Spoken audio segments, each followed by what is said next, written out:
One second, please. Excuse me.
I apologize.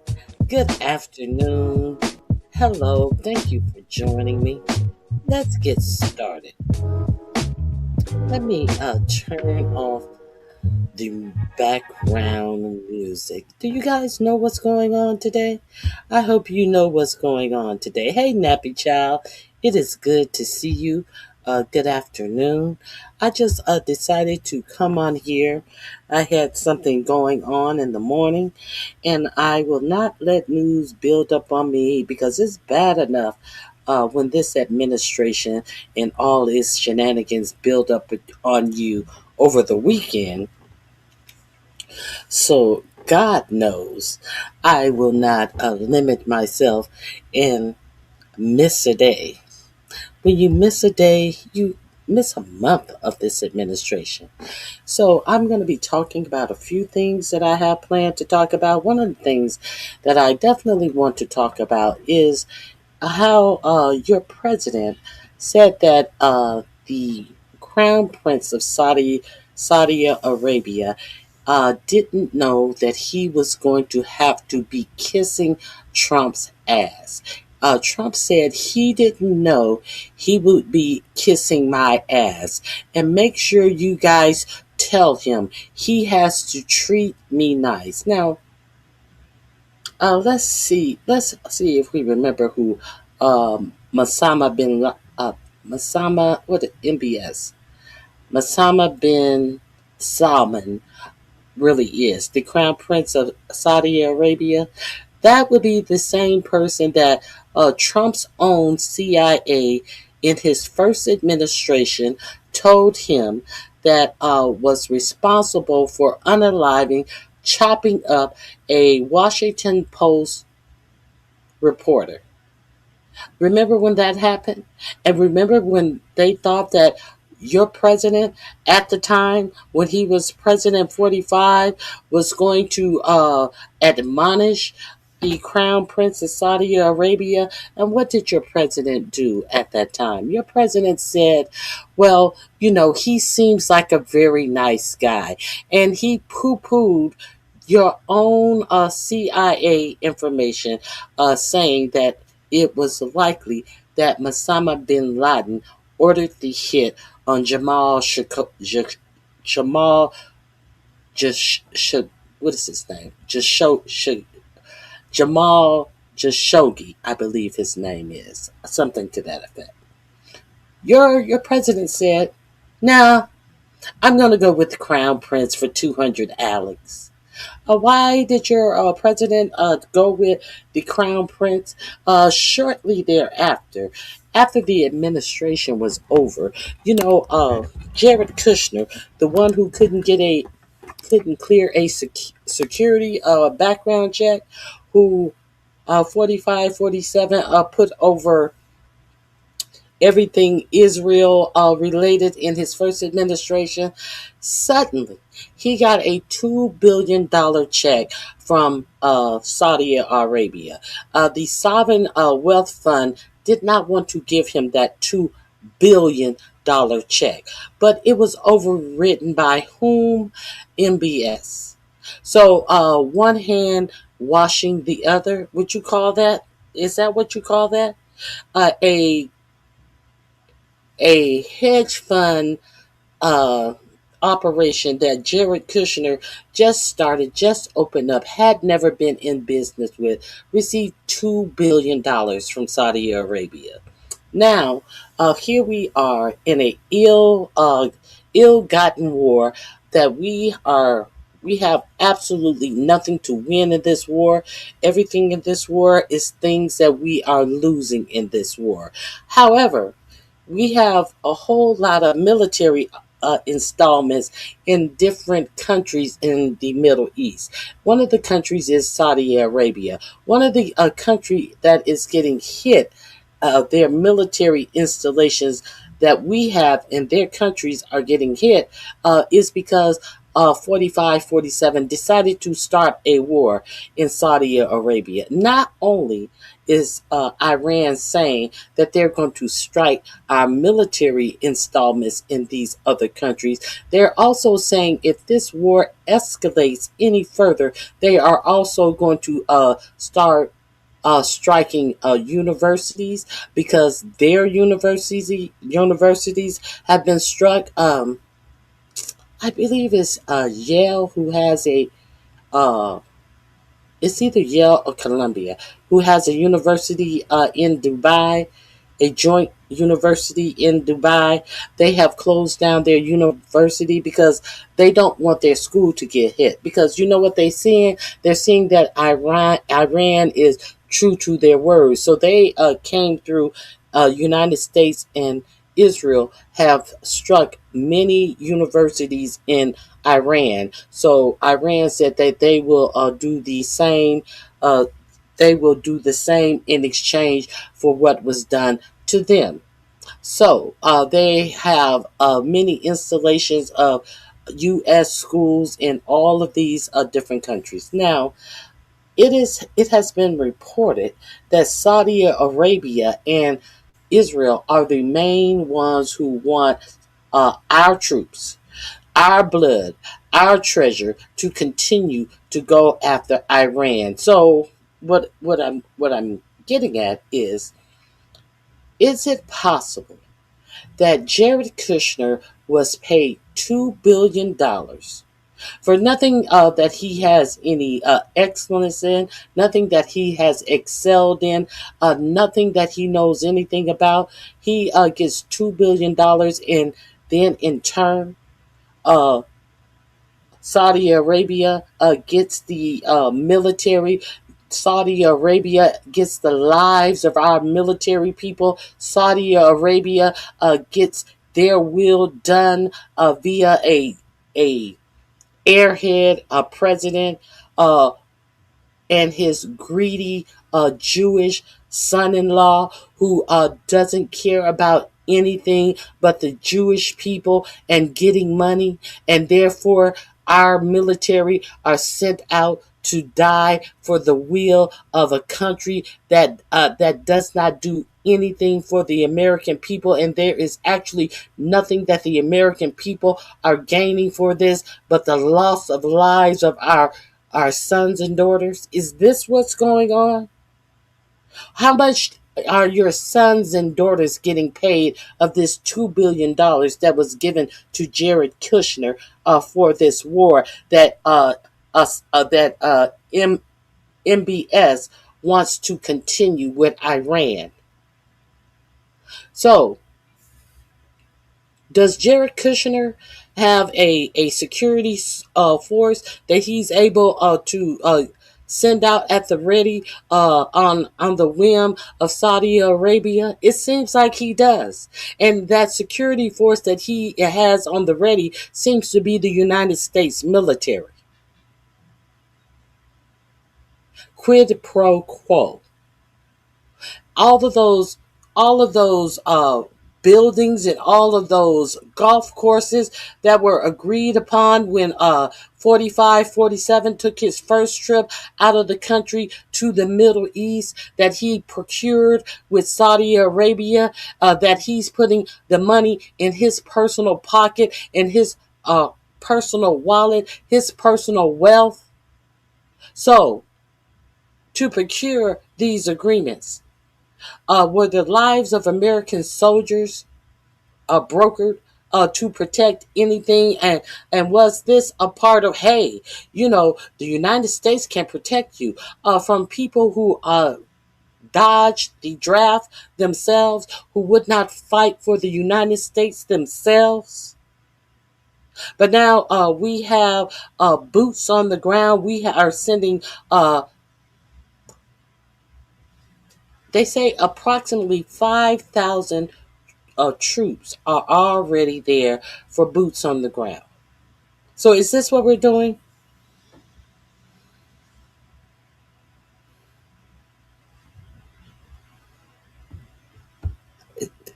Exactly. Are American soldiers excited for the privilege to go die for Israel? Exactly.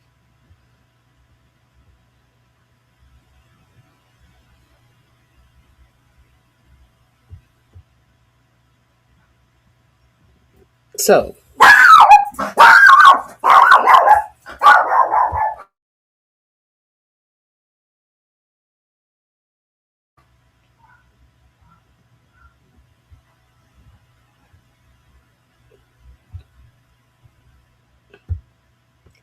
I'm just rambling. Will you tell me something different? Tell me where I was wrong, since I'm just rambling.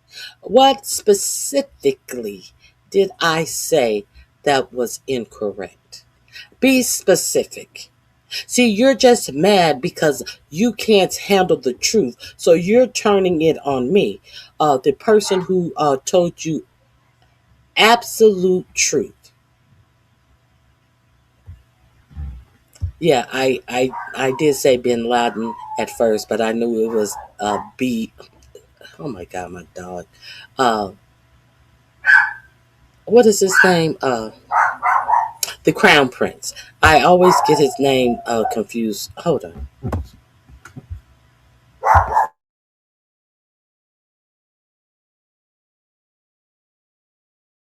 I apologize. I had to stop my dog from barking. Um,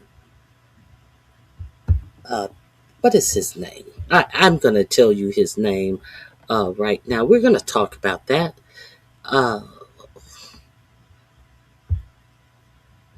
we also are going to talk BMS.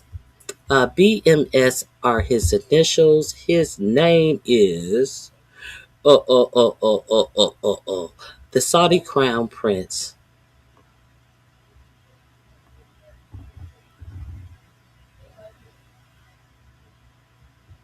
We're going to call him BMS. That's what we're going to call him. So we're also going to talk about the head of your Defense Department. Are you aware that the head of your Defense Department tried to make a tried to make a stock trade to buy into defense funding. Are you guys aware of that? Peak Hexef broker looks to buy defense funds right when in February, early February, right before the war. Did you guys know that? Are you guys aware of that? Yes, Peak Kegbreath went to BlackRock and tried to buy into some uh, defense stock. Is that insider trading?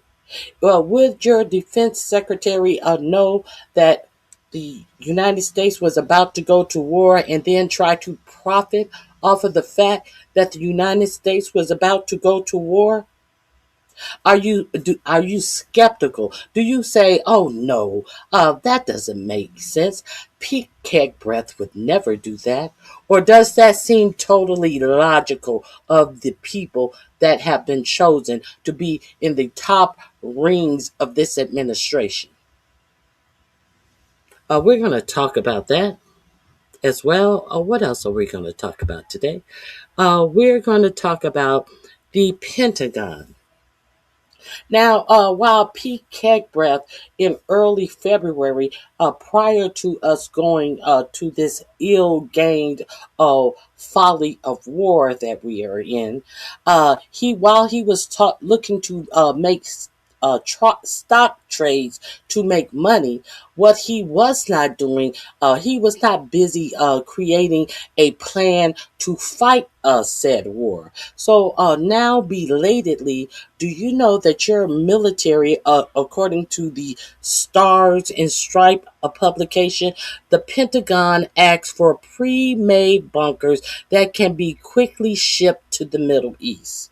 So why is the Pentagon looking for pre-made bunkers belatedly that can be shipped to the Middle East?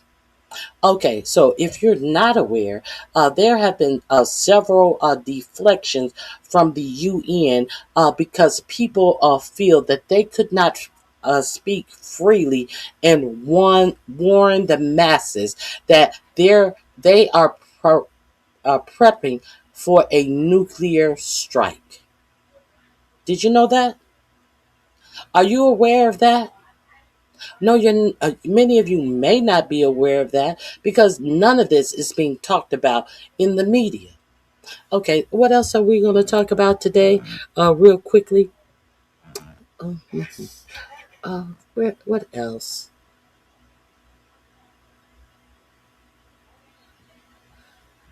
What else do we have? Okay, let's get into. Let me see if you guys knew of any of that. It seems I don't have any comment on any of that.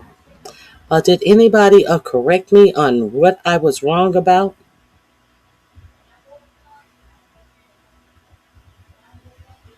Can you tell me anything? No, I'm not reading anything. I'm giving you the news of today. So all of this, what I should read, you should stay on topic, sweetheart. You should really stay on topic. Because if you have no comment to say on the material that I'm giving, I'm not interested. Mohammed bin Salam. Yes.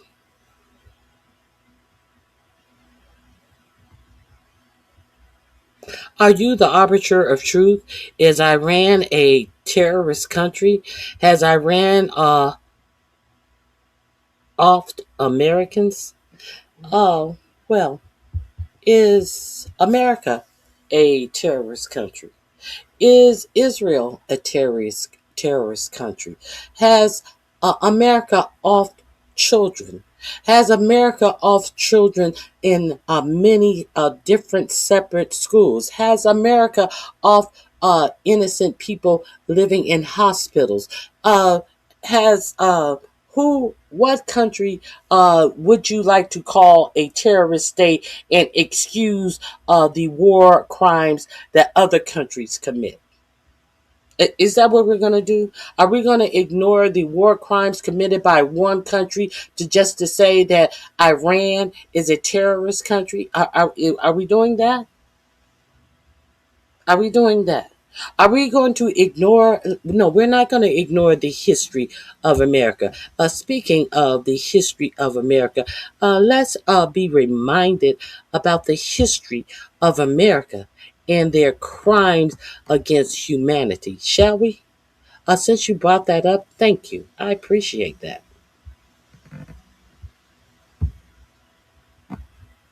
So let's get into America, uh, shall we?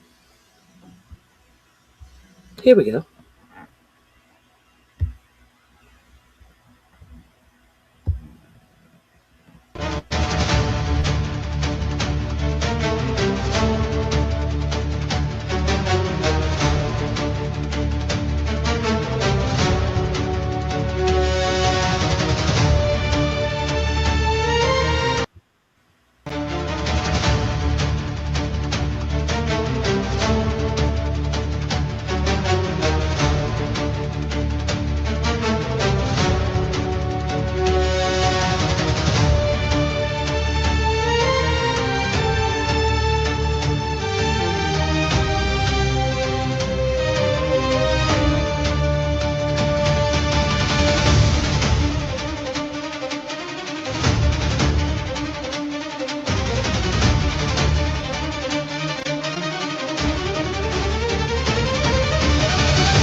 So are we gonna pretend like we do not know what America has always been capable of?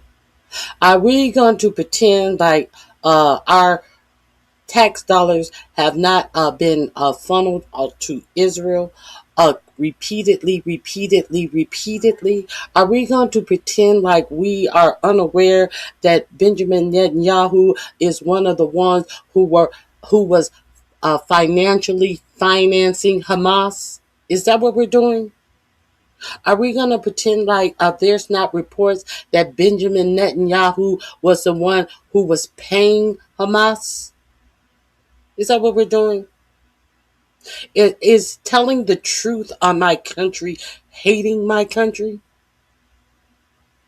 You don't know what hating my country is. If I hated my country, I would not tell the truth about my country. I am the daughter of war soldiers, not just soldiers who fought and died for this country. So I should sit up and lie, and that means I love this country. The love of this country is to ignore the wrongs of this country, as your president sits up and says that he will attack desalination plants to make it impossible for a whole nation of people to have clean water, a war crime. So, it's okay for your president to go on TV and say that he's going to commit a war crime by striking desalination plants so people in a region cannot have clean water.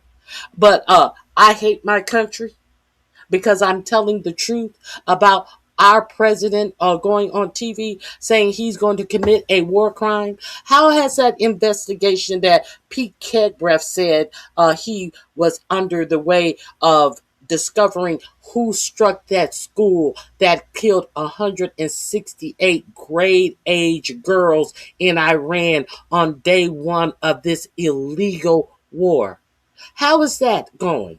Have you heard the outcome of that investigation, or have you heard about the new investigation into the second school where they debuted a missile that they had never used that also killed children, that also struck a school and a sporting arena where children were playing soccer. So I hate my country because this is what my country is doing. I'm supposed to ignore that this is what my country is doing. I am supposed to not tell you what the Geneva Convention tells you are war crimes. And I hate my country because in the words of Pete Kedbreath, his hands have been unleashed, and this president is allowing him to fight the way that they need to fight. And this same Pete Kedbreath, in his confirmation hearings, said that he cannot his hands cannot be tied by rules made in wood panel walls back 80 years ago, describing the rules of the Geneva Convention. And now he comes out and says his hands have been loosened from those rules of 80 years ago. You know, the Geneva Convention. While you talking dumb shit to me, do you think that the dumb shit that you talking means anything to me? No, it doesn't. Save that shit. If you can't listen to it, goodbye. Let's continue. Hit the like button on your way out. Stephenson, sorry, it's off topic, but everyone should research the brands owned by Nestle Corporation and boycott them. Hey, foot soldier, it is good to see you. Well, thank you for telling us that. Now, we do know that the Nestle Corporation has been implicit in the state of California for overusing water rights. They had water rights for a particular well in California, and after their rights were over, they continued to take the water. During a drought in California, the Nestle Corporation continued to go in and just take mounds and mounds of water for free in the middle of a drought from a county that wanted them to stop stealing the water. So we do know that water to create their products and to sell their products. So I definitely know a little bit about the Nestle corporations. They do evil all over the world. Okay, I'm going to check that out so I can update myself. You can continue to drop any information that you have in the chat. I'm not prepared for the Nestle Corporation because I don't want to forget the things that I really am here to talk about. Now, speaking of war crimes, if you don't believe it from me, I have some news reporting that I would like to share with you. Let's Caitlin Collins. Let's go to Caitlin Collins. This link will be number 1 in my description box. You can revisit it at your leisure. Let's see what Caitlin Collins. Caitlin Collins calls out new Trump threats as potential war crimes. Potential. Let's see what Caitlin is saying.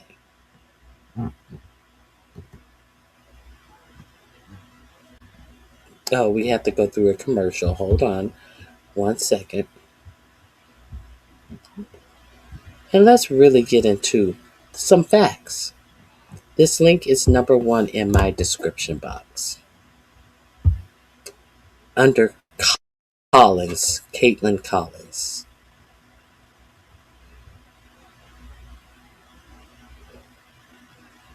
1 second.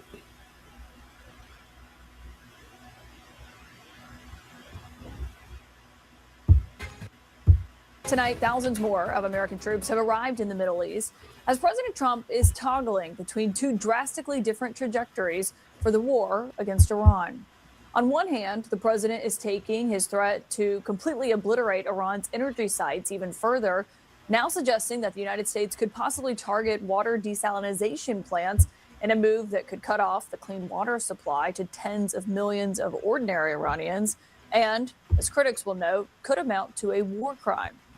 In that same post, though, as you keep reading, the president also argued that great progress is being made in what he described as a serious discussion with a new and more reasonable regime in Iran.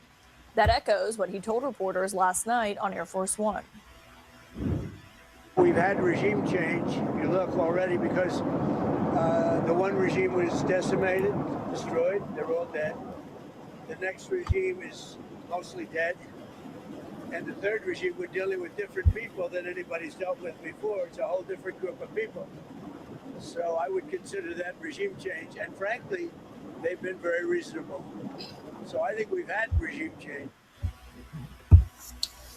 There's a whole new bunch of people. The first regime we killed. The second regime, his son is dead, or most of them are dead. So the third regime we're talking to, they're very reasonable people. So if they are very reasonable people and everything is going so well, why then the threats of striking desalination plants? Why then the threat of striking all of their nuclear facilities? Why then the threat of no, there was actually no threat. On Monday night, they actually just went in and struck all of their universities. If they are such reasonable people and talks are going so well, I remember the first time we struck Iran in June. They were in the middle of negotiations. Strikes were going so well, and then all of a sudden, we flew all the way over to Iran to strike them. I remember in February, in the middle of these negotiations, they left the table in November and said that the Iranians had agreed to give them more than what they had agreed to in that agreement that they had signed with President Obama, where inspectors were going in and assured that there were no proliferation of war grade uranium. So these things were actually done. These things were actually proven by an independent inspector that went in, and they were giving you more in the negotiations at the end of February than they had given Obama. It had been reported on Thursday when Steve Witkoff and Jared Kushner left those negotiations to be resumed on Monday. You guys were shaking hands and had a whole lot of smiles. And then what happened on Saturday? You were to resume these talks on the following Monday. But then on Saturday, you went in and struck this country. So what about your negotiations going smoothly should lull us into any type of sense of security or any type of sense of sanity when we know that in the middle of your own negotiation, you have gone out and struck this country, and you still have not been able to give us a reason why. So we are supposed to believe that we will end this war if they open up the Strait of Hormuz. But bitch, before you started the war, the Strait of Hormuz were wide open.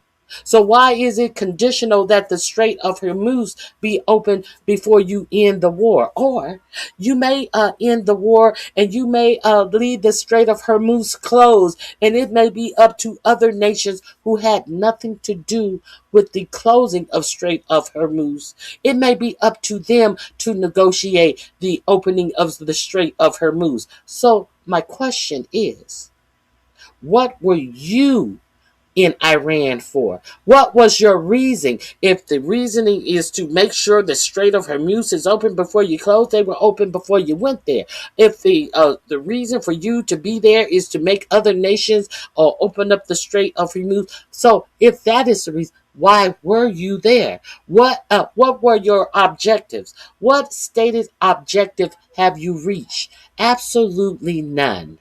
You went there because you were told to go there by Israel and Saudi Arabia. Period. Let's continue. And also, for the first time tonight, the president is naming that third regime, as he describes it there, that he says his administration has been dealing with. The president confirms what we had largely suspected. It's the speaker of Iran's parliament, Mohammad Ghalibaf, who President Trump told the Financial Times that the United States will find out in about a week if Ghalibaf is someone that it can truly negotiate with. Mohammad Ghalibaf, does he have any power to even negotiate and make good on what the things that you are negotiating on?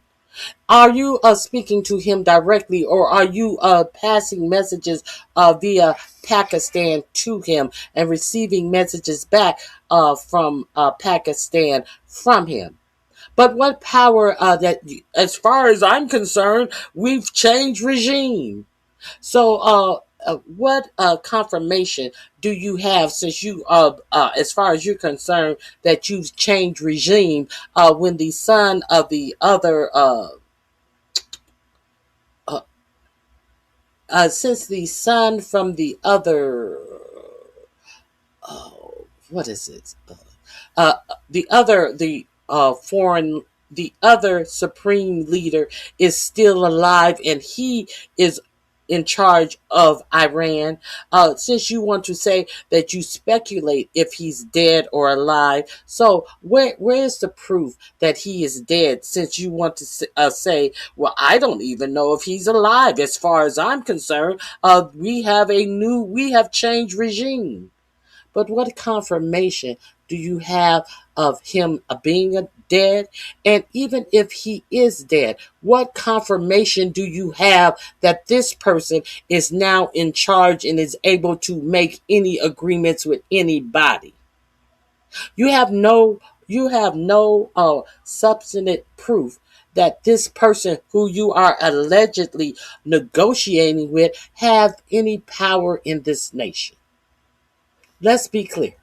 How do I know? Let's continue. I know you guys find it hard to take the word of a black woman. That's why I always bring my news clips. I know how you are. This is what the Secretary of State, Marco Rubio, said about that front today. Well, I'm not going to disclose to you who those people are because it probably would get them in trouble with some other groups of. Well, I'm not going to disclose who those people are because it'll probably get them in trouble. Oh, so now that they're going to get in trouble for telling you who they're negotiating with. Because they don't even know if they're negotiating with even have negotiation power to move anything. A bunch of dummies. A bunch of dummies. You're not going to tell us. I'm not going to tell you. Nanny, nanny, nanny. Nanny, nanny. A bunch of immature dummies. People inside of Iran. Look, there's some fractures going on there internally. If there are new people now in charge who have a more reasonable vision of the future, that would be good news for us, for them, for the entire world. But we also have to be prepared. There are new people in charge.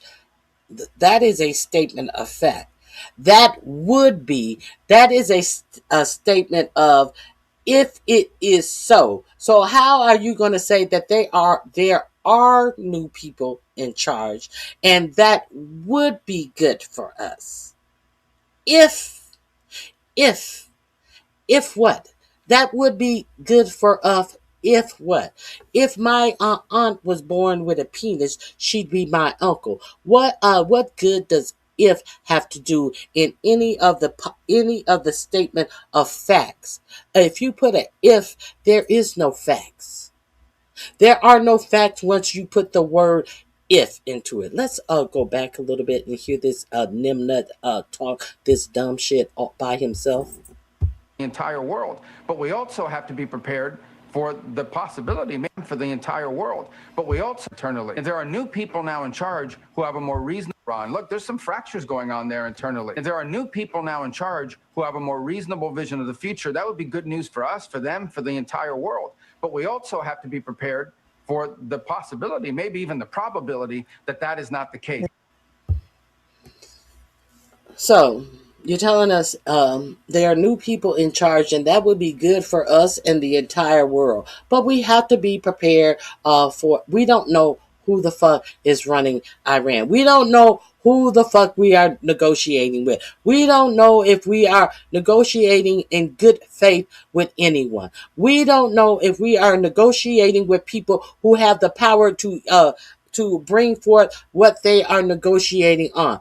This is your government. This is your government. How embarrassing. These people are unapologetic in their ignorance. Unapologetic in their ignorance. Now, on that note, Iranian officials are still denying that talks are even happening between the United States and Iran. And Ghalibaf, who is the Iranian parliament speaker, accused President Trump of signaling negotiation in public while secretly plotting a ground attack in private, as he warned that Iranian forces are ready and waiting for U.S. troops to arrive on the ground. So does this sound like the man who is negotiating with your government?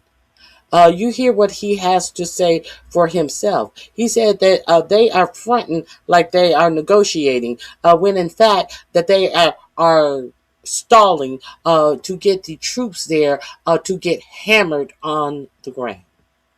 But he says this is who they're negotiating with, and he seems to be a very nice person. He is letting you know that he's not negotiating with you, and he know you are on some bullshit. So he don't know why you're out here acting as if he is the person that you're negotiating with. That's what he said. While we, I'm not going to tell you who it is because we can put him in danger. I'm not going to tell a bunch of bullshit. At what point is the Senate and the Congress going to throw these people out of office? And see, these are who else I'm sick and tired of at this moment. Because at this juncture, while we have other nations who are making sure that the people in their nation are rationing. They're rationing water. They're rationing energy. They're rationing gas. We have countries that actually have the people in their country rationing because they understand that shit is about to get real fucked up. With the Houthis over there in the other strait, about to close down the Red Sea, the strait that goes through the Red Sea.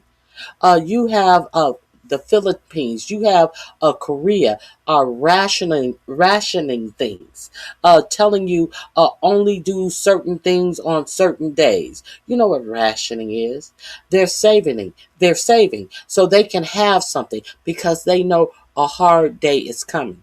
But what is your foolish president and your foolish administration telling the foolish people of America? The foolish people of America who act as if nothing's coming. The foolish people of America who are just lolling in their alcohol addiction, their drug addictions, who are spending money on this. How many of you actually have any generators that is not running on gas? How many of you have generators?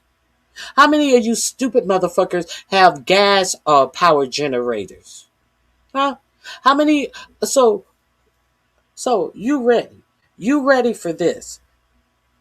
But you don't even have a solar generator.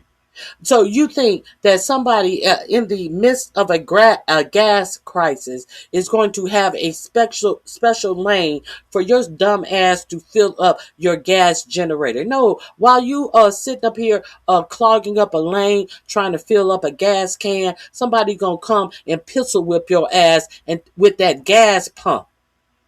Ain't nobody playing no games. Americans are acting dumb and stupid. And this is the wrong time to be dumb and stupid. Listening to this dumb and stupid administration.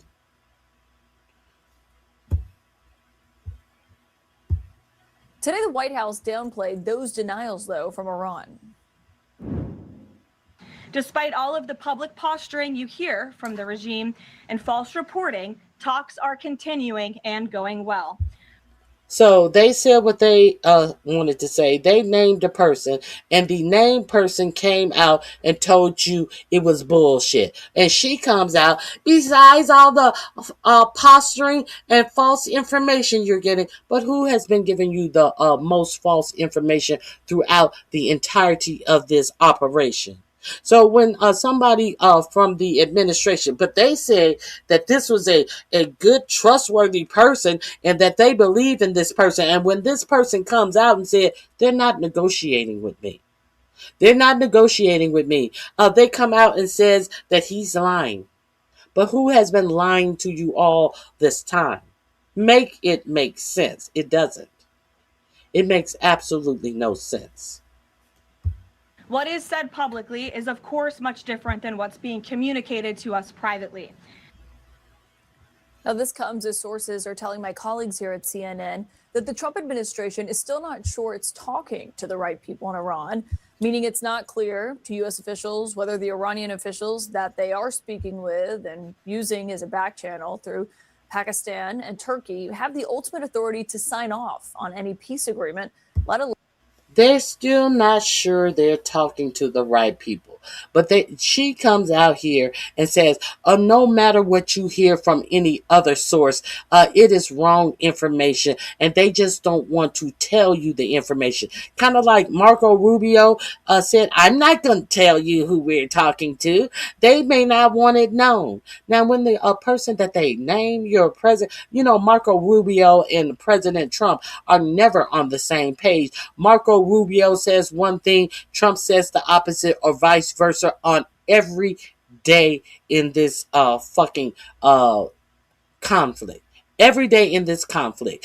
Marco Rubio is not going to give you names, and President Trump names a name. And when the named person comes out and tells you, no, that is bullshit, I'm not negotiating with them. I'm seeing them for what this is. They're trying to put up a lot of stall tactics to until the troops get here so they can do a ground game. What makes more sense? What Marco Rubio and Trump is telling you, I'm not going to tell you what the name of the person is, and we're negotiating, and they seem, and they don't even know if these people, this man that they're negotiating with has power. Is that what I told you? Oh, I guess you'll believe it if a white woman like Caitlin Collins tell you the same thing. Alone implement one. That uncertainty comes as the president, his sources are telling my colleagues here at CNN that the Trump administration is still not sure it's talking to the right people in Iran, meaning it's not clear to U.S. officials whether the Iranian officials that they are speaking with and using as a back channel through Pakistan and Turkey have the ultimate authority to sign off on any peace agreement, let alone implement one. That uncertainty comes as the president has continued to publicly float several major military options, which would carry significant risk for U.S. forces should he take them. He told the Financial Times, maybe we take Kharg Island, maybe we don't. We have a lot of options, and it would also mean we had to be there for a while.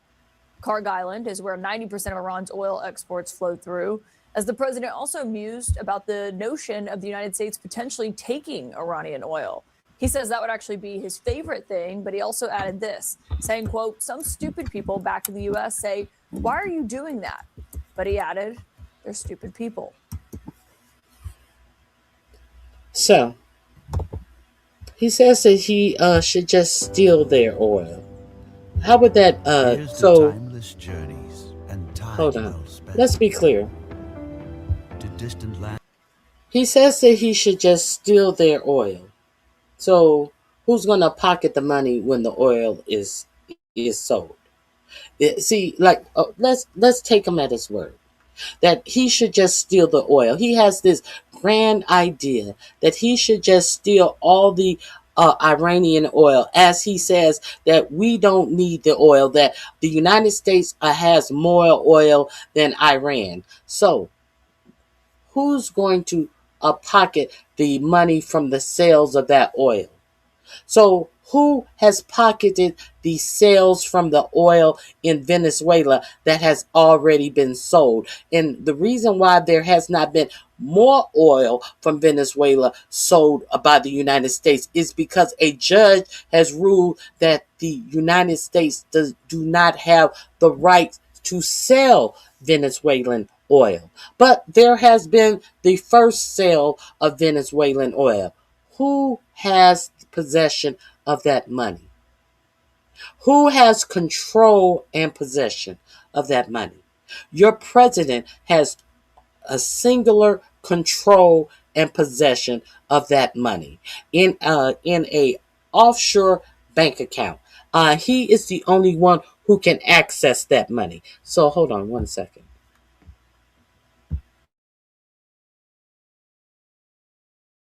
So what you're telling me is that you have paid your tax dollar to finance the military to go over to these countries and spend blood and treasure, and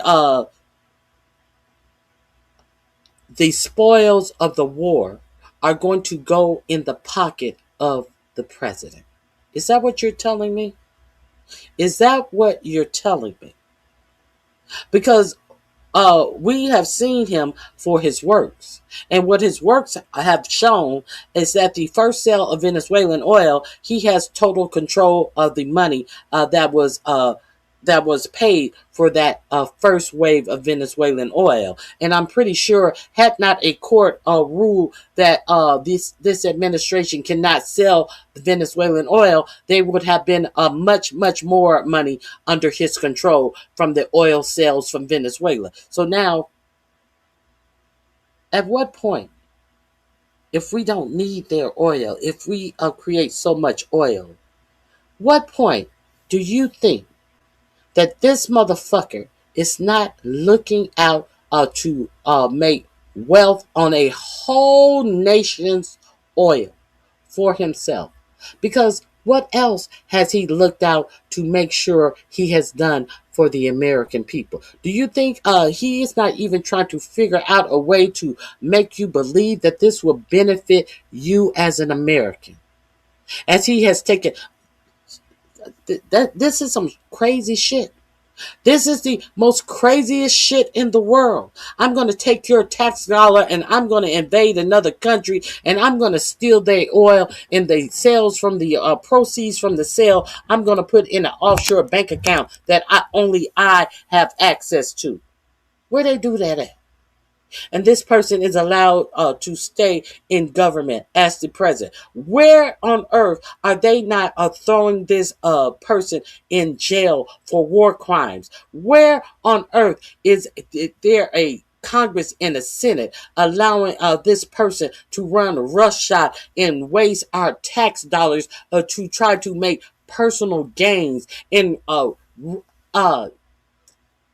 create war crimes, shooting up schools, shooting up hospitals for his personal gain? At, at what point in any of these talks that have gone on about this war has anybody told the American people how going to this war is going to improve your life? What improvements have anyone tried to tell you that this war would improve your life? But they have told you about these high ass gas prices. Well, it's going to be a little pain, a little pain for the pleasure of what?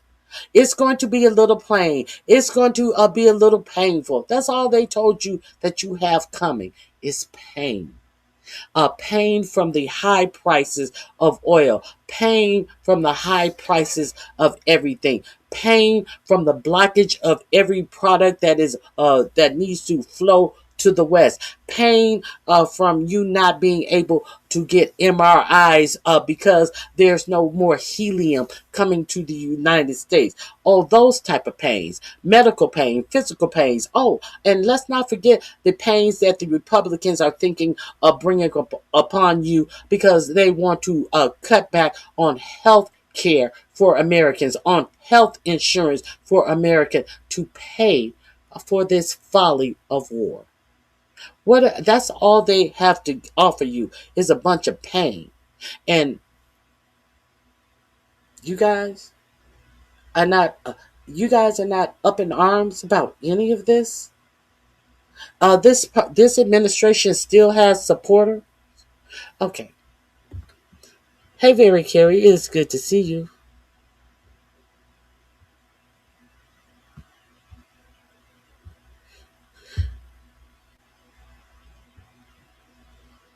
Uh, Inside the Trump selection process, I can't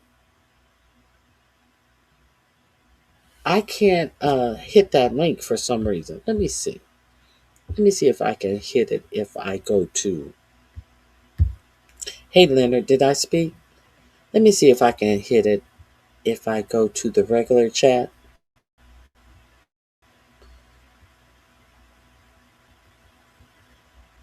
Nope. Uh, I, yes, he did. Octavius. He set Trump up for the epic fail. Let me.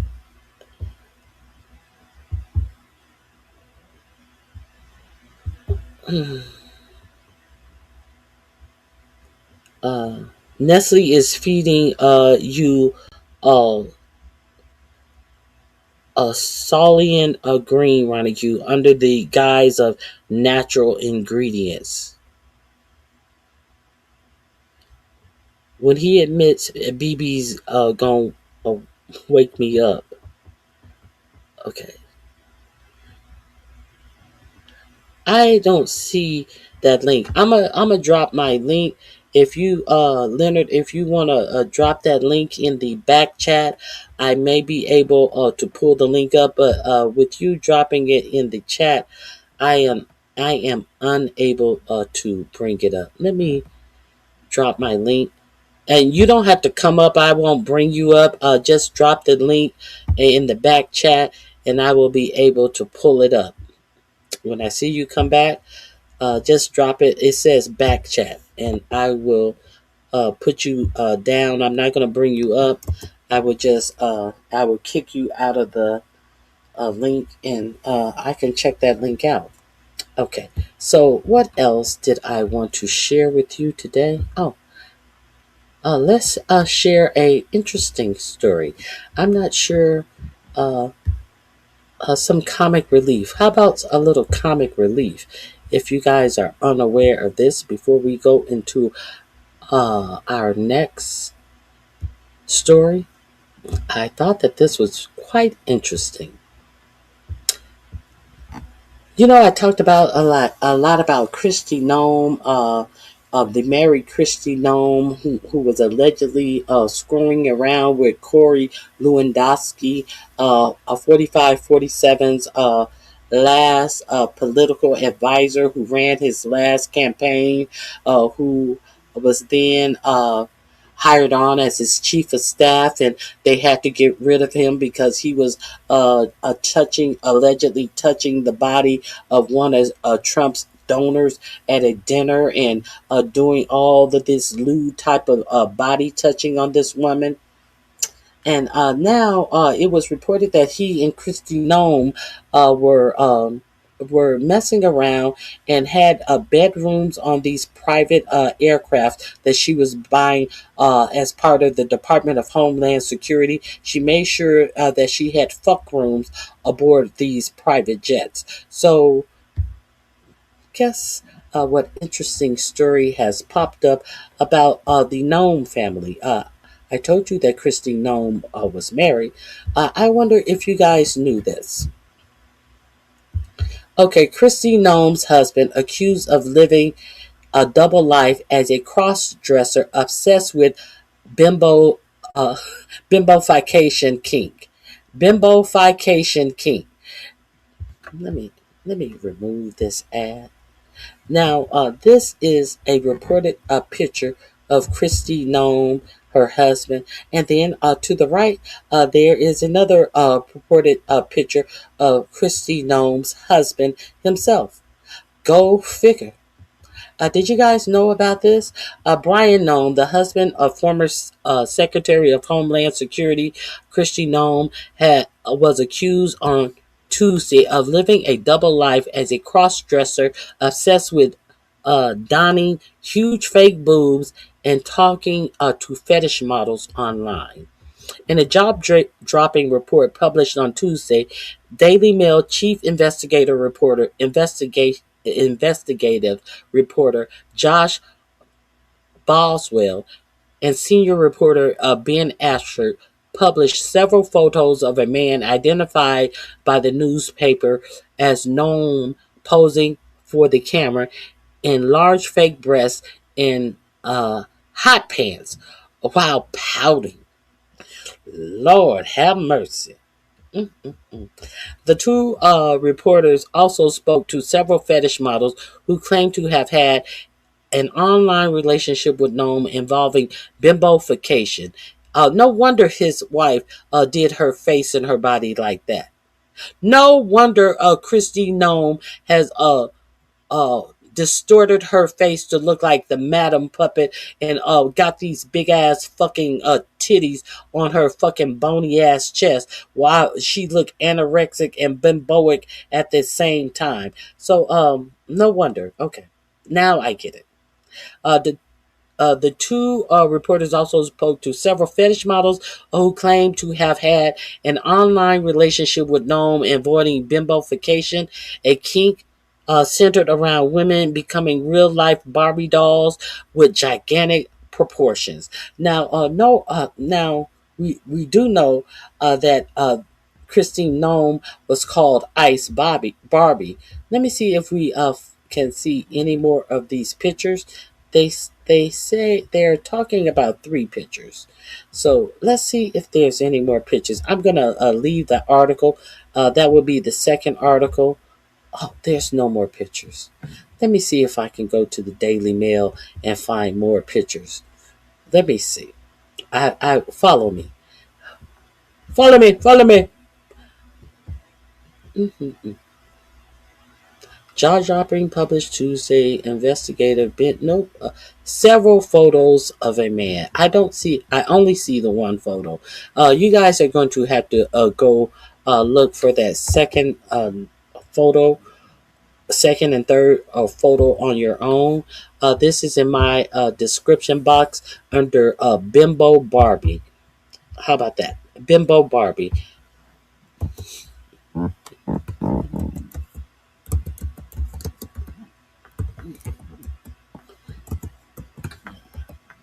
I did all I could for you. I put you on the I put you on the trail of it. You got to hunt it out for yourself because I pretty much don't want to see too much of a a male man sitting up here with these big titties, and notice how he have them cocked, one nipple pointing up, one nipple pointing down. That's probably how it could be how he sees his wife in botched titty surgery every night. So that could be sentimental. Now let's get to this Saudi Arabia crown prince situation. So let's see what your president said about the crown prince of Saudi Arabia.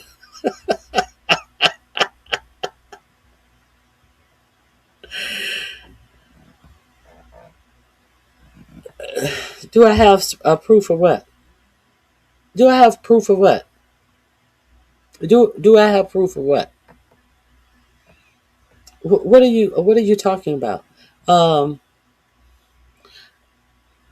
do not curse in my chat. You can disagree with me as much as you want to, but do not curse in my chat. But what are you asking for proof of? You're asking for proof of what I just gave you proof of? Is that what you're asking proof of? Love by above? Are you asking proof of the shit that I just gave you proof of? And now you feel embarrassed because you thought that you were going to overtalk me and thought that I didn't come with proof and receipts? See, this is not the propaganda channel. This is the information channel, and information is based on facts, bitch. Okay, so let's get into what 4547 said about the Crown Prince of Saudi Arabia. Shall we? Um, Let me play this for you in his own words. In his own words. So let's get to this.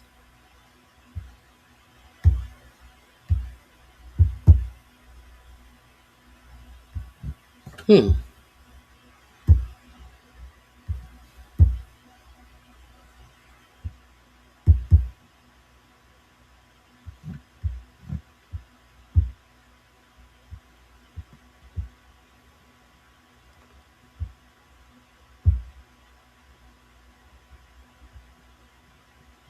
Hold on. Let me get to the stream recordings. Okay, here we go.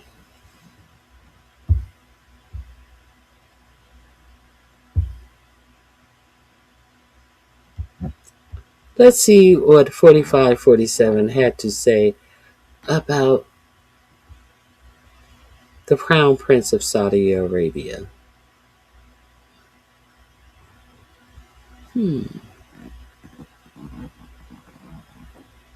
Where is it? Where is it? Where is it? I think it's right here. Let's see if this is it.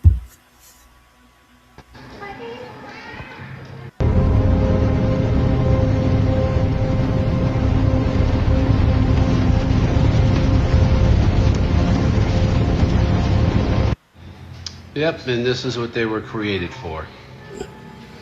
That. Absolutely. Hey, look, don't be mad at me. See, here's the thing. I can step back and admire the forest. I don't have to be in the forest. And since you guys sit here and do absolutely nothing to what these people have been doing, on top of what they have not been doing for you, yeah, raise your white children to raise their right hand and go fight in the fuck. I don't think that was it, but I think that needed to be said. Let's see if this is here. I think that needed to Houthis be have said. announced that they are not, or they've announced to us at least, that they don't want to fight anymore. They just don't want to fight, and we will honor that, and we will stop the bombings, and they have capitulated. But more importantly, we will take their word. They say they will not be blowing up ships anymore. As you know, sailing beautifully down the various seas. It wasn't just a canal. It was, and I will accept their word. And we are going to stop the bombing of the Houthis, effective immediately. And Marco, you'll let everybody know that. And if it's going to stop, then we can stop. And I think it's an important development. We're going to, as you know, the Middle East, Saudi Arabia. We're going to UAE and Qatar, and that'll be I guess Monday night. Some of you are coming with us. I think before then we're going to have a very, very big announcement to make, like as big as it gets, and I won't tell you on what, but it's going to, and it's very positive. I'd tell you if it was negative or positive. I can't keep that out. This afternoon now, very confident of regime change in Iran, that the Americans have been very reasonable. As an Iranian over here, how do you feel about that? Have they been reasonable? 2 points, Jane, since Donald Trump spoke on Air Force One last night, and of course, this recent tweet. And that is, and we are more and more seeing the light of day, and that is perhaps this war has always been about Iran's oil. That's what he said last night. We want Iran's oil, and now we're dealing with a new, more reasonable regime. The regime we know is now held by the IRGC, the most emboldened and hardline factions. So if you ask Iranian people in Iran, they'll tell you that things are even worse because we're dealing with a younger, more rabid and more emboldened version of the regime we had. And I think that's the reality. And if Donald Trump continues to say this, that we're dealing with a new regime, quite frankly, some may say he's insulting the U.S. intelligence because we're not dealing with a new regime. And when it comes to oil, some Iranians would say is history repeating itself. Iran's oil has long been controlled in earlier days by Russia and then the Brits. And in 1953, we both know that the United States and the British orchestrated that famous coup that overthrew Mossadegh, who wanted to nationalize Iran's oil. He was the first democratically elected prime minister. And then after that, since 1979, Iran's oil, in more ways than one, became the greatest asset for the Chinese. And the Chinese are the ones who have kept the IRGC from going bankrupt. So here we are, Donald Trump, presumably after Iran's oil. How he's going to get that, we have to wait and see. It's safe to say that Iranians are not talking to Trump because there isn't any. It's safe to say Iranian is not talking to Trump because there's nothing to say to Trump. Okay. Let me share this post with you, this article with you about the Crown Prince and what 4547 actually said to the Crown Prince.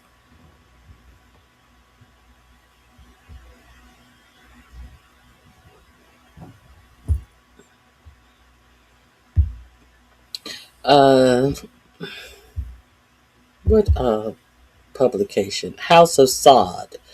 Trump humiliates MBS on a Saudi stage and exposes the alliance. This link is link number 3 in Kiss My Ass. Okay, let me read this article for you. If you are unaware of this event and how it took place, Miami. Donald Trump stood on a stage built with Saudi money, looked out at a room full of sovereign wealth fund managers and global investors assembled by Saudi Arabia and told them their crown prince was kissing his ass.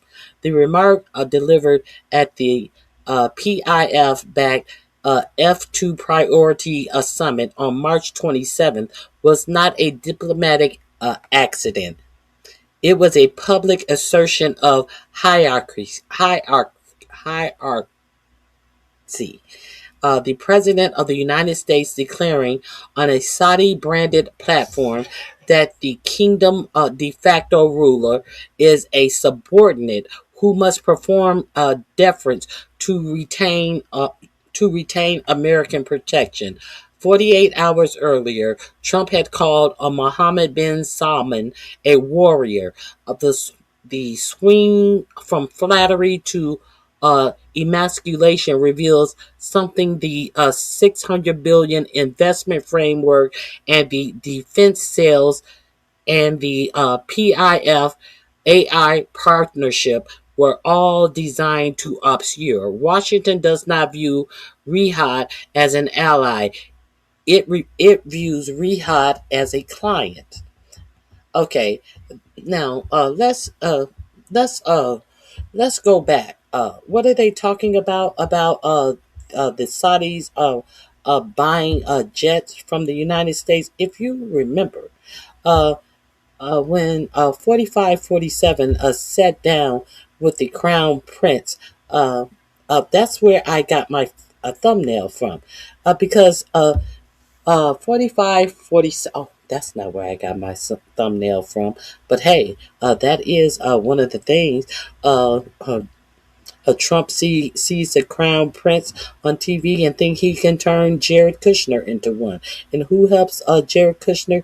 The crown prince himself, by giving him $2 billion for his startup company that he's never worked in. Oh, here we are. Is this it? No, that's not it. Is this it? That's not it.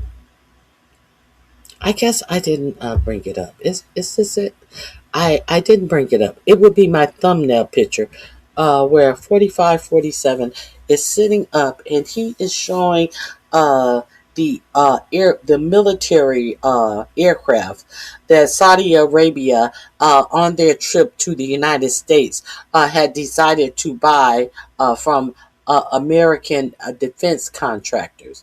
So instead of being able to have a conversation, this transitional president was sitting up here holding pictures of different aircraft that Saudi Arabia had the option of buying, as if he was some used car salesman. He doesn't even work for these defense contractors, and he's up there with his poster board, of course, with pictures on them. And he can buy this one. He's gonna buy planes from us, and now he's treating him like the help. Okay, according to this article, not according to me, according to an article from the House of Saud.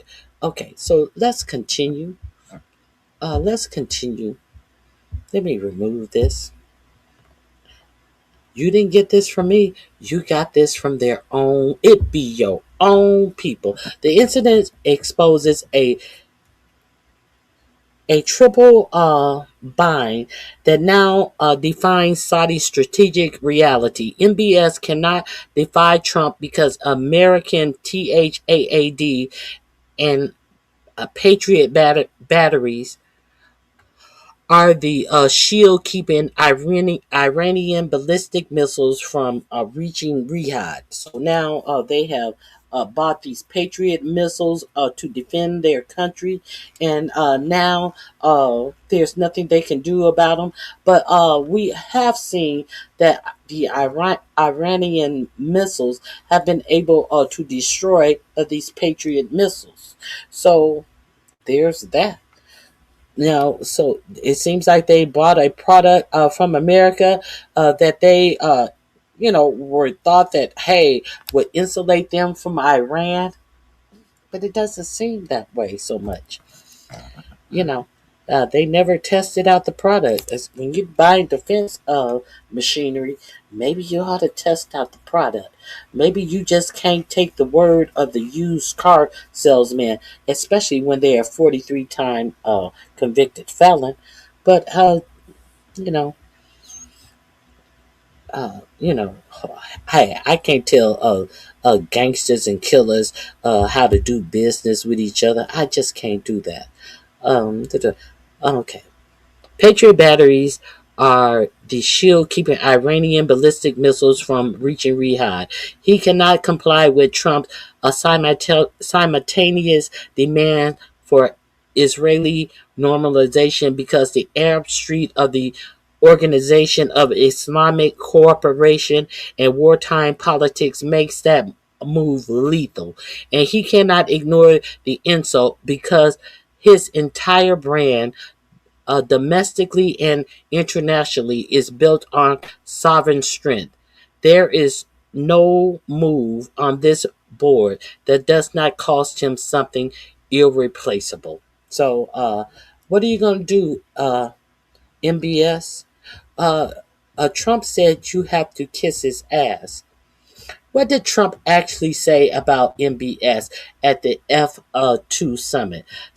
Trump exact words delivered during his keynote address at the F2 Priority Summit at the Faena Hotel in Miami Beach on March 27 were unambiguous. He didn't think he would be kissing my ass. He really didn't. And now he has to be nice to me. You tell him he better be nice to me.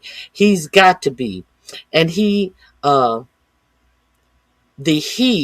was Mohammed bin Salman, crown prince and de facto ruler of Saudi Arabia, the same country whose sovereign wealth fund organized and bankrolled the event Trump was addressing. Trump expanded on the theme. He recounted that MBS had previously told him America was a dead country. He headed downhill, and that the crown prince thought that he'd be just another American president that was a loser. The rhetorical structure was deliberate. Establish the Saudi leader's past contempt, then demonstrate his current submission.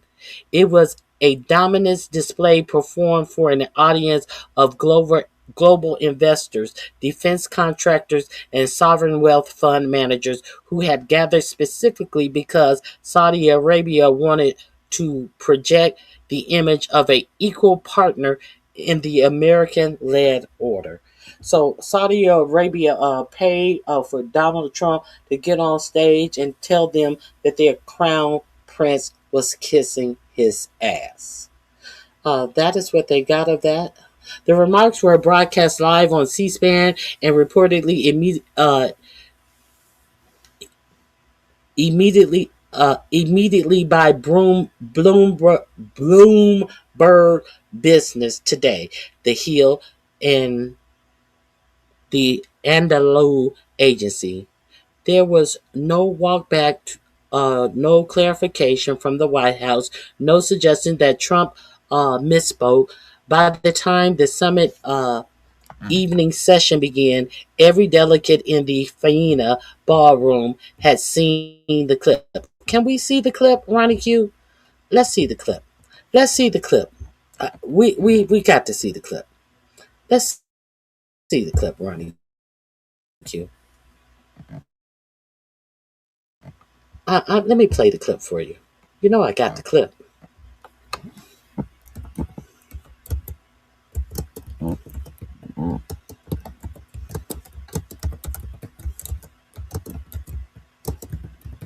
You know I got the clip.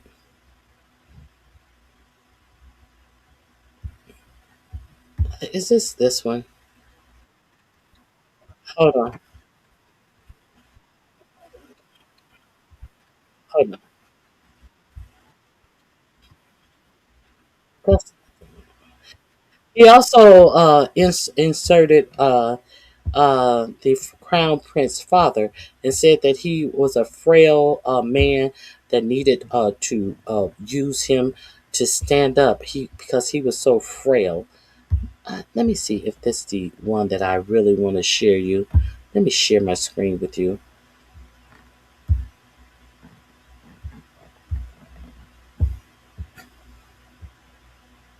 Here we go.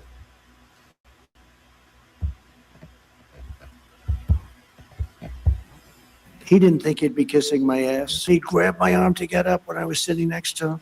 And they said that's the only time he's ever grabbed anybody. He would grab me all the time. The king, the future king of Saudi Arabia. And I also love the king of Saudi Arabia. What a man he is. When I was there, we bonded. He would grab me to get up. He was a little frail at the time. And this was a long time ago, and he's still doing well. And he'd grab my arm to get up when I was sitting next to him. And they said that's the only time he's ever grabbed anybody. He would grab me all the time. And I said, I think he likes me. And he did like me, and he still likes me. And he's a great man, and say hello to him. He's a great guy with a great son. But a short time ago, we were together, and he looked at me, and he said, you know, it's amazing. 1 year ago, you were a dead country. Now you're the hottest country anywhere in the world. He didn't think this was going to happen.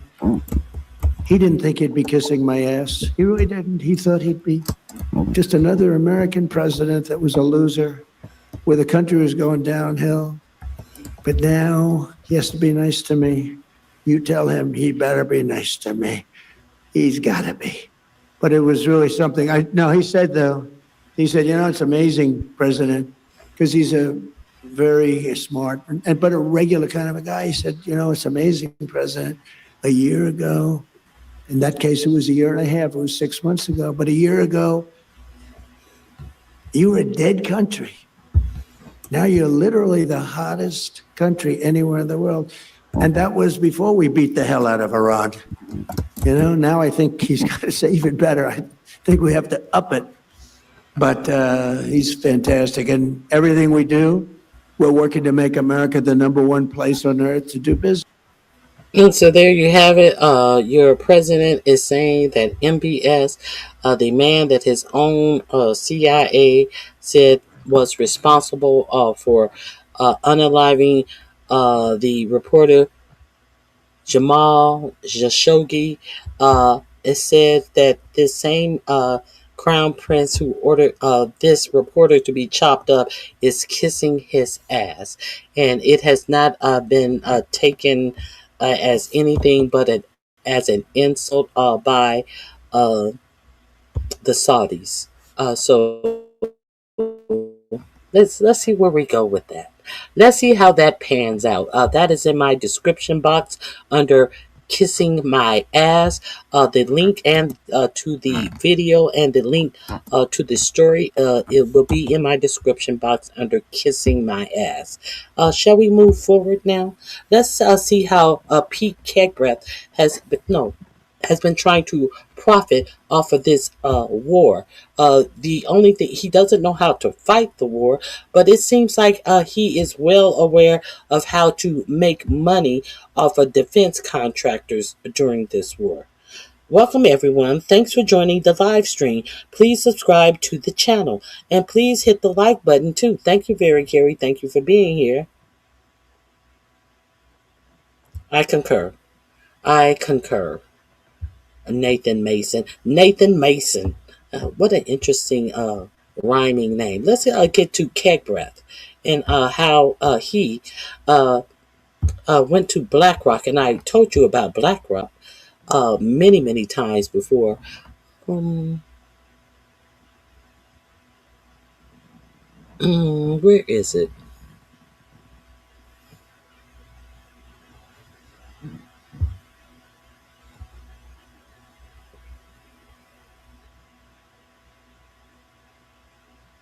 Let me find it. I thought I pulled it up. I apologize.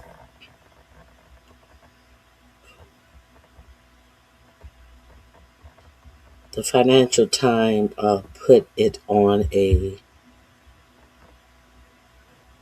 See, the thing about some of these news outlets, like the New York Times, of the Wall Street Journal, and these different outlets, I hate that they put information that needs to be broadcast behind paywalls, because people should not have to pay for news that your defense secretary is trying to buy in on stocks to get rich off of a war. These are things that should not be behind paywalls. So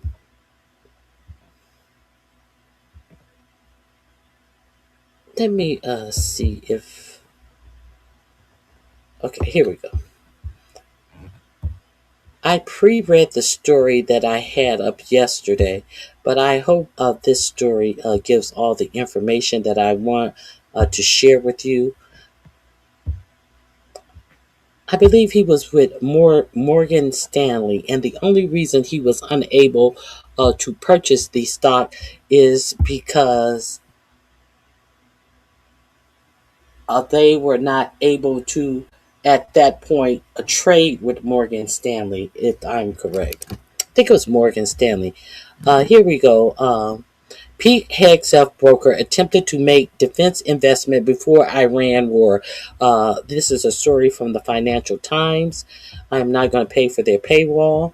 Hegseth broker at a banking giant Morgan Stanley contacted BlackRock in February about making multi-million-dollar investment in its iShares Defense Industrial Active ETF.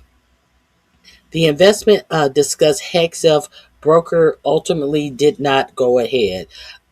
Pentagon chief spokesperson Sean Parnell dismissed the report in a post on X, calling it entirely false and fabricated. We know that Sean Parnell is a big liar. This is what we do know about Sean Parnell. So the spokesperson for the Pentagon is trying to lie and say it never happened, when in fact, when they were contacted, BlackRock was contacted by Morgan Stanley, there was an alert that went up, like a signal, like alarm, alarm, some shit that may get us fined and closed down is about to happen. They were alerted that your defense secretary was trying to buy defense stocks, and it was an alarm. And also notice that this happened early in February, and they start striking Iran February 28th. Okay. A broker for U.S. Defense Secretary Pete Hegseth sought to make a large investment in major defense companies in the lead up to the Iran war, according to the Financial Times. The Pentagon has dismissed the report. They have dismissed the report. The Financial Times reported Tuesday that Hegseth broker at banking giant Morgan Stanley contracted BlackRock in February about making a multi-million-dollar investment in its iShares Defense Industries Active ETF. The ETF, which has about $3.1 billion in asset, counts companies such as RTX, formerly known as Rayathon, Lockheed Martin, and Northrop Grumman among its largest holding, BlackRock data shows. Also, Palantir. They also have Palantir. That was in the first article. That is how I know. The Defense Industrials Active ETF has lost 12% over the past month, around the time the war in Iran started, according to LSEG. Now, no, that agency had gained about 35% shares, according to the article in the Financial Times, and has recently lost 12% in February since the war has started. Not over the past few months, in February. Well, I guess this will be a few months. March, February. No, February does not count a month because they start fighting on the 28th. So they're trying to pretend like, oh, well, don't worry about it. When Hegseth was trying to get in, they were losing money. No, they had gained 35%. And the strikes for this war didn't happen to the end of February 28th, the last day in February. So therefore, February cannot even be counted. So they trying to smooth this article talking about they had lost about 12% over the past, they said past month, around the time the war in Iran started. Excuse me, I was wrong. Over the past month, around the time that the war started. But prior to, he didn't try to buy it when the war started. He tried to buy it before the war started. The FTS also said that the investment discussed by Hegseth broker ultimately did not go ahead because the fund was not yet available for Morgan Stanley clients to buy at the time. It is unclear whether the broker found another defense-related investment. Pentagon chief spokesperson Sean Parnell dismissed the report in a post on X, calling it entirely false and fabricated. So why is it then that it has been clearly stated that Morgan, the only reason why the the trade did not go through is because Morgan Stanley and BlackRock customers were unable to do business at the time of interest.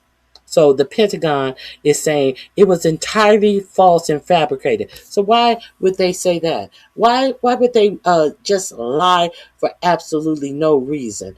Oh, because they know that this is some insider trading shit. See, this is why this administration needs to be highly investigated. These are the reasons why 4547 is trying to rig this election by hook or by crook. By any means necessary, they are trying to rig this election. So none of this action, none of these people, none of this shit will be deposed, and none of these people will have to explain themselves and their behaviors under oath by a penalty of going to jail. This is why they are trying to steal the midterm elections. So make sure that you do whatever it takes to be at the midterm elections and vote. And you're gonna need to vote some of these non-action, quiet as Democrats out. How come we don't have any congressmen, senators, with their hair on fires, talking about all the illegal shit that this administration is doing? And how come we don't have any Democrats talking about what resolutions and things that they are going to put on the floor to remedy all of this illegality that is going on in this Trump administration. See, that's why we're going to have to look at your Democrat in your state, if you are a Democrat, and vote their asses out too if they are not standing up to this corruption. It's time to clean house. It's really time to clean house. Okay. Calling it entirely false and fabricated. Purnell said that neither Kegbreath nor any of his representatives approached BlackRock about any such investments. Okay, so did you see the quick switch, the quick lie? Purnell said that neither Hegseth nor any of his representatives. I don't think that you would call your financial planner your representative. I think you would call your financial planner your financial planner. He doesn't represent you. He represents his own business in planning your financials. So all of this, neither Hegseth or nor any of his representatives. He's representing growing your wealth, not you as a person. He's not representing Hegseth as a financial planner. He's representing Morgan Stanley as a financial planner for Morgan Stanley. So you see what Parnell thought that he was doing there, saying neither Hegseth nor any of his representative approached BlackRock. Why would they? A financial planner would have to approach BlackRock about purchasing defense secretary defense securities stocks. Okay, so I am going to put this article in my description box under under insiders trading.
I'm back. That link is going to be in the description box under insider trading. I don't know if you guys heard me when I told you that I had to reboot my computer. I am back. The link is pinned in my description box under insider trading. So there are a couple of more stories that I am going to share with you.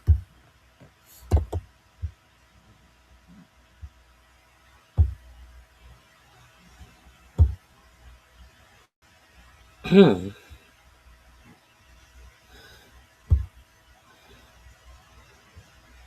that's interesting. Hold on one second. One second.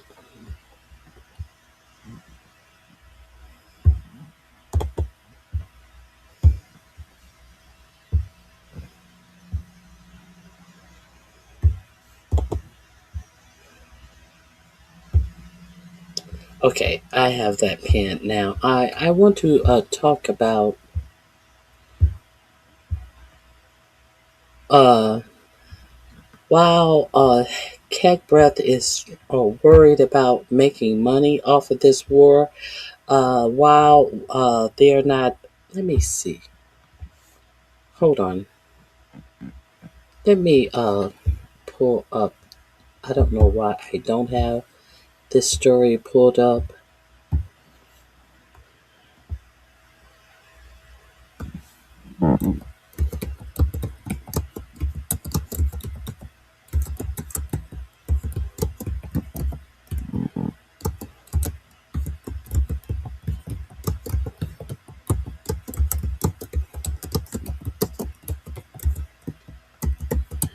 Let me pull this up.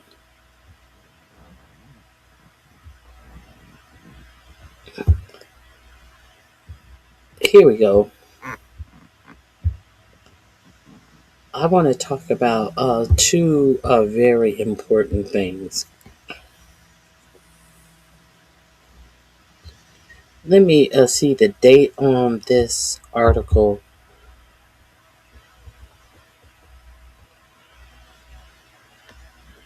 That's not the one I'm looking for. Let me go back.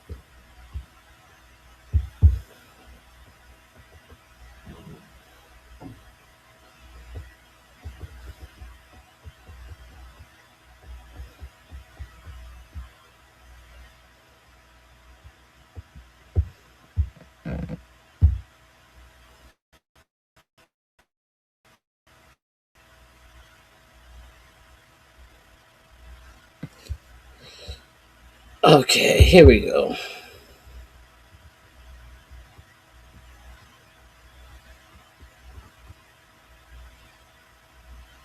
Let me see the date on this. I want to make sure this is the most up to date reporting on this. I thought that I had saved it. That was 2 months ago. That's not the one that I want. Let me I'll go forward with something that I am sure of that is up to date. I want to share this with you.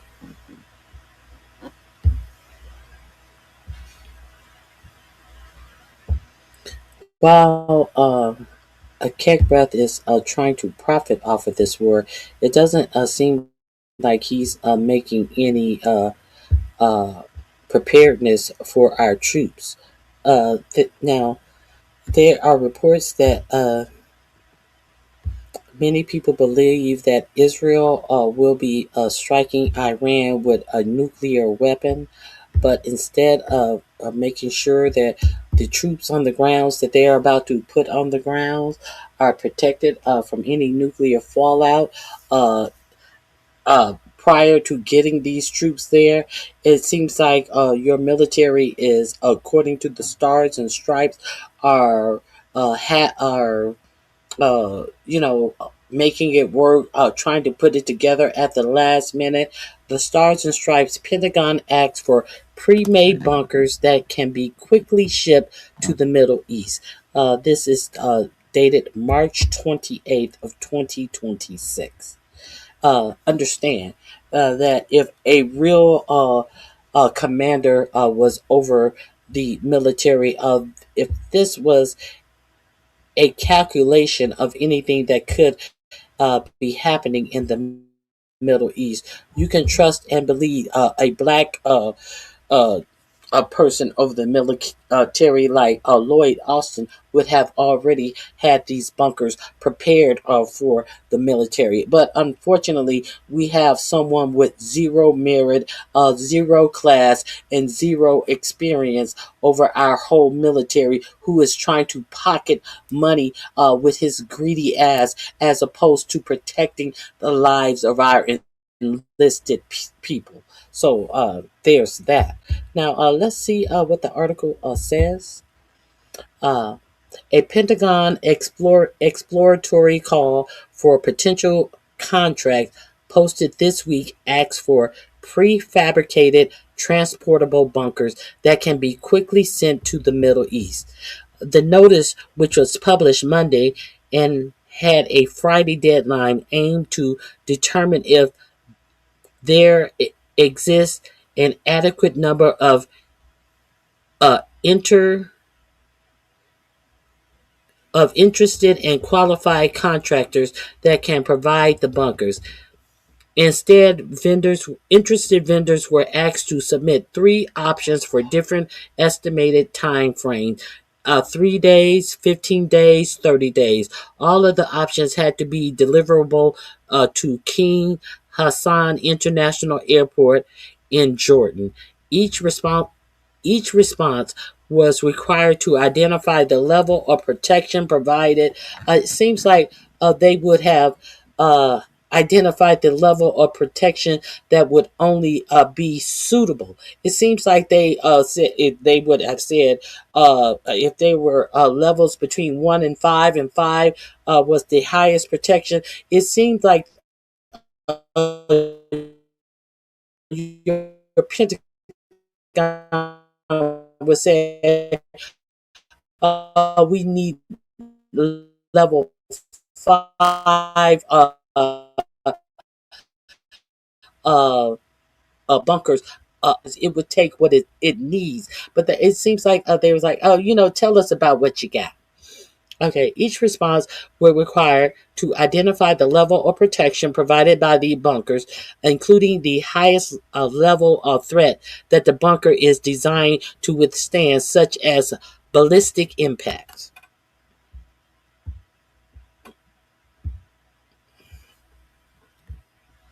How come y'all didn't ask some of these billionaires that have built their own bunker mansions? Maybe they know a bit or two about bunkers.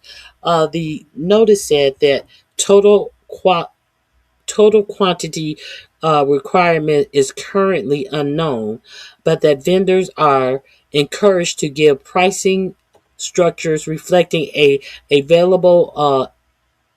available economies of scale. It comes as the U.S. bases in the region have sustained damage. A New York Times report published earlier this week described many as effectively uninhabitable. It also comes as thousands of Marines and paratroopers are headed to the region, and as the Pentagon reportedly weighs deploying an additional 10,000 ground troops to the area. If you are unaware of that, uh, that is what is going on. This would be in my description box under bunkers. I don't know what you guys think of this. I don't know if you guys care about this, but I just thought that it would be important for you to understand what's really going on in the Middle East. This is under bunkers in my description box. Please avail yourself to it in your free time. Um, Now, I think there is one more thing that I wanted to talk to you about. Okay, I got the bunkers out the way. What is that last thing? I got Trump humiliates the crown prince out of the way. Oh, let's talk about this, shall we?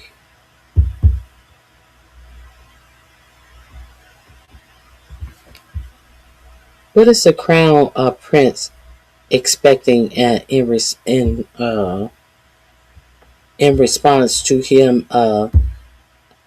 lavishing all of this money on your president, be it golf deals, golf course deals, deals, giving billions of dollars to Jared Kushner, to the extent that Jared Kushner is back after getting $2 billion from the Saudis. Now he is requesting an additional $5 billion from Arab states. So let's see what is expected of this administration, since they are going to the Arab states like children going to bubblegum machines to get billions of dollars instead of bubblegum.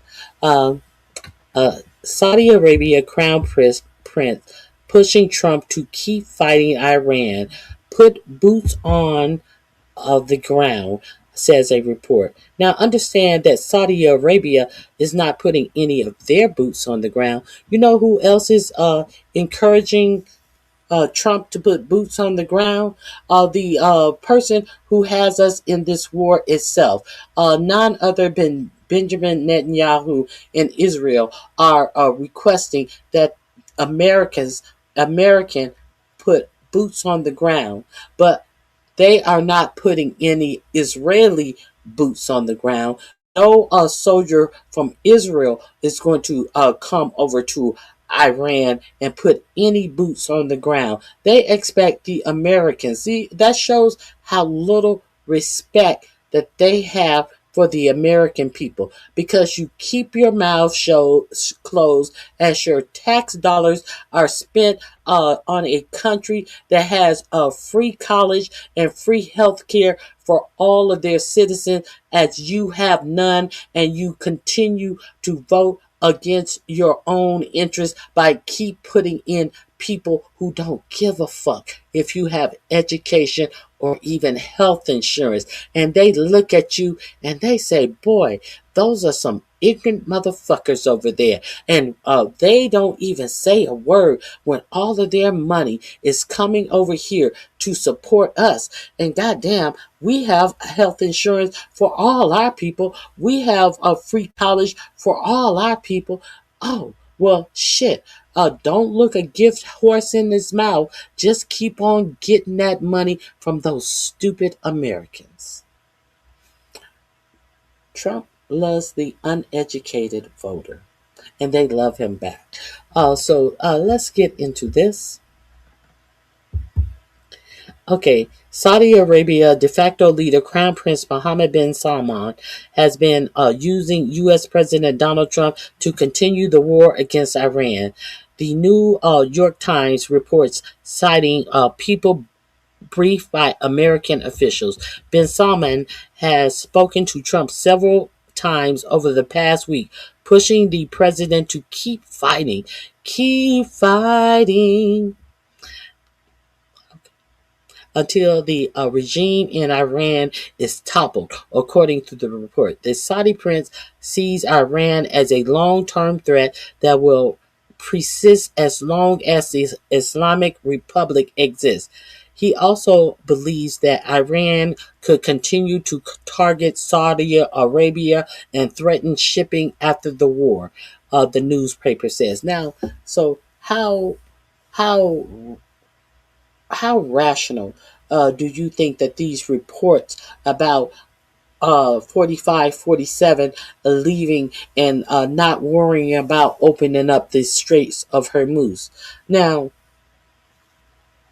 if the president was really thinking about leaving and not opening up the Strait of Hormuz, I could find that feasible if he was a punk bitch and got the strait closed and then just decided to haul ass and pretend like and declare that he won and leaving the straits closed. But under the realistic circumstances that 45, 47, and his son-in-law are into the pockets of the Saudi for billions of dollars. I think that the administration is going to do exactly what they're told. And while we are paying the Israeli uh, billions of dollars, why is it that your compromised president is doing everything that he's told to do by Israel? Because your president is compromised. Now, how could your president be compromised by the Assad agent, which was his best friend, the pedophile Jeffrey Epstein, who is also reported to be a Mossad agent, who it has been reported that Mossad were the one who put up all the hidden cameras in Jeffrey Epstein's homes. So how could your president be compromised? Why is your president doing the bidding of Saudi Arabia and Israel? And what is your president doing for you, the American citizen? Absolutely nothing. He's not even telling you to prepare for tough times like other world leaders are telling their people to start rationing, start saving things, start taking uh, a shower every other day as opposed to every day. I guess he understands that his constituent probably don't even take a shower every week, so he doesn't even need to tell the people that voted his 34 having felon ass into office. He probably don't realize he had to tell them this. I guess he don't realize that he don't have to tell his constituents to not flush the toilet, but so many times a day because they are cleaning out their meth needles with their toilet tank water. I guess that's why he don't feel the necessity to tell his followers that it's time to preserve resources. But the rest of the United States need to understand that it is absolutely time to ration your resources. Don't be out here begging people for cash apps to buy lunch meat and bread. Understand that it is time to have rations that will last over a long period of time. So therefore, don't be ignorant enough to buy lunch meat and bread, things that are going to spoil quickly. Don't be an idiot out here. Don't show how ignorant you are. Don't wait until the last minute to procure your own personal safety. Do you have a solar powered generator? Do you have a a piece of per, uh, personal protection and the little goblets that go inside of it? Because if you're not aware, during a certain uh, detrimental times, that there is a cap on the number of boxes of things that you insert in your personal protection that you can buy. Sometimes it may be one box of personal protection inserts that you can buy for your personal protection. Are you up on having enough personal protection, or are you going to have somebody come up on you and you're going to have to do hand on hand combat, or are you going to be able to combat a threat from a long distance? It's time for you to understand that you need to make these decisions now. That's all I'm saying. Do you have enough water? Is your water in the right container to not spoil? Do you have enough food that are in cans that will sustain you? Do you have solar powered flashlights?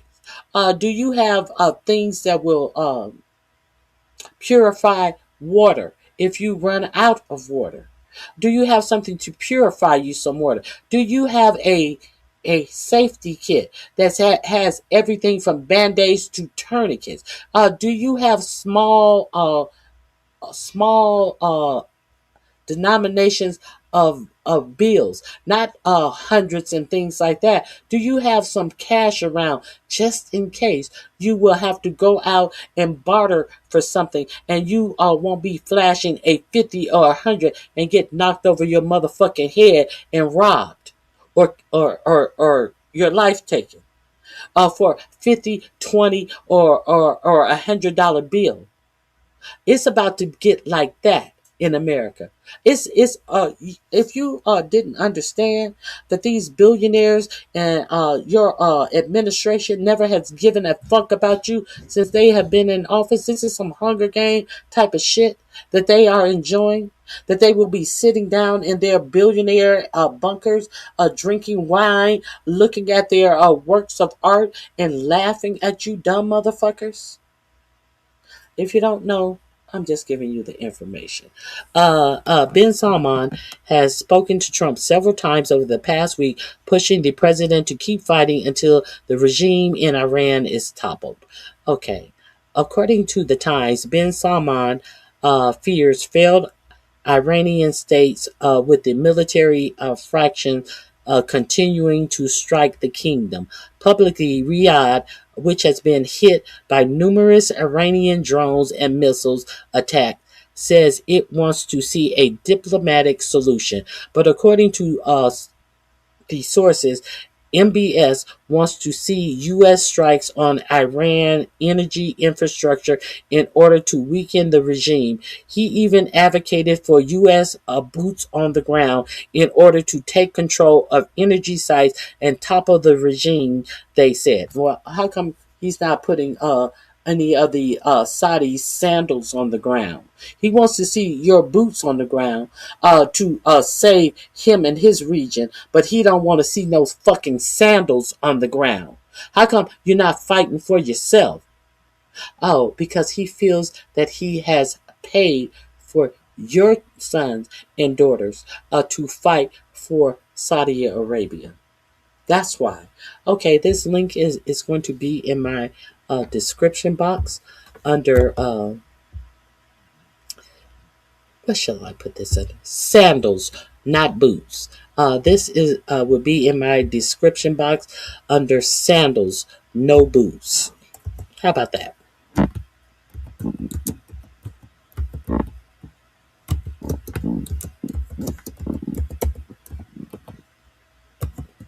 Okay.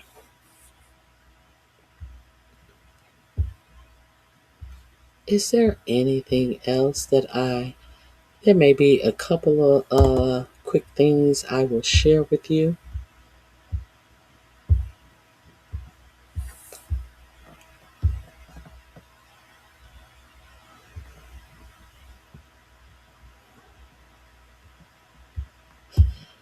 Okay, what are you saying? The problem is if you have all of that, there are a lot of people who ready to loot you when things get hard. The problem, I'm not clear on what you're saying. I really am not clear on what you're saying.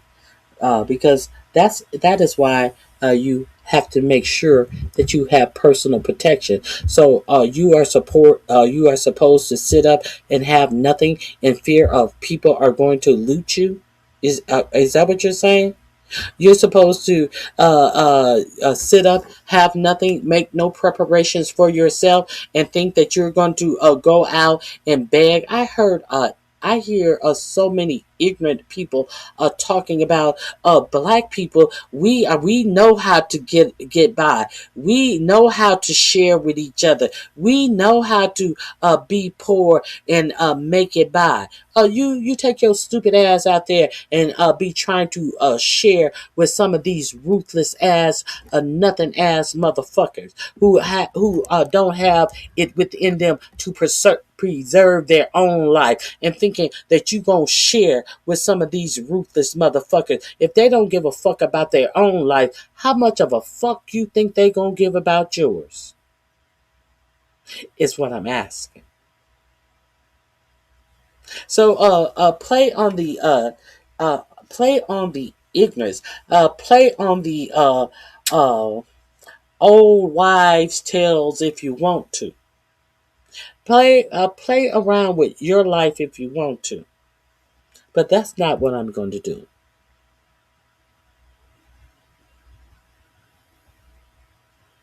Once grocery stores are empty, suburban areas are next.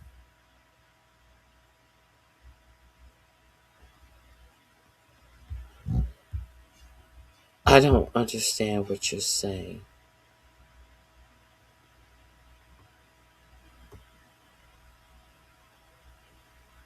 Hey, simply Sarah, Z Sarah. I mean, simply Z Sarah, not simply Sarah. Uh, simply Sarah doesn't visit my channel.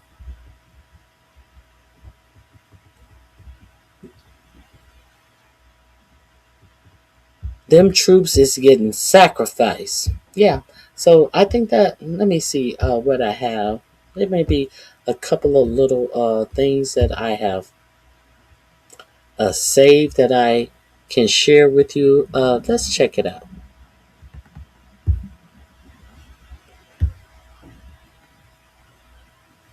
One second.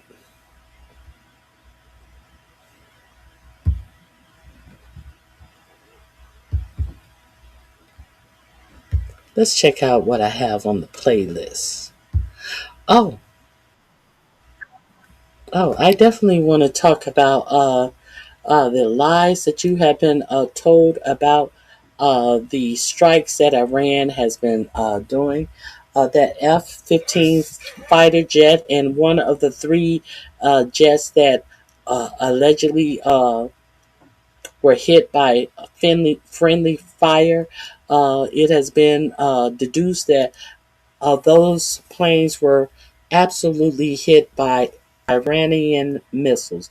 Now there is also a airplane that was allegedly hit by Iranian missiles. A real expensive plane that they are curious as to how would they even be able to locate this plane. This plane was also hit sitting on the tarmac.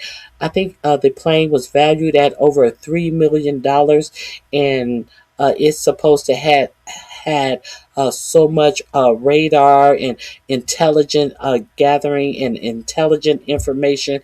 That plane was ruined.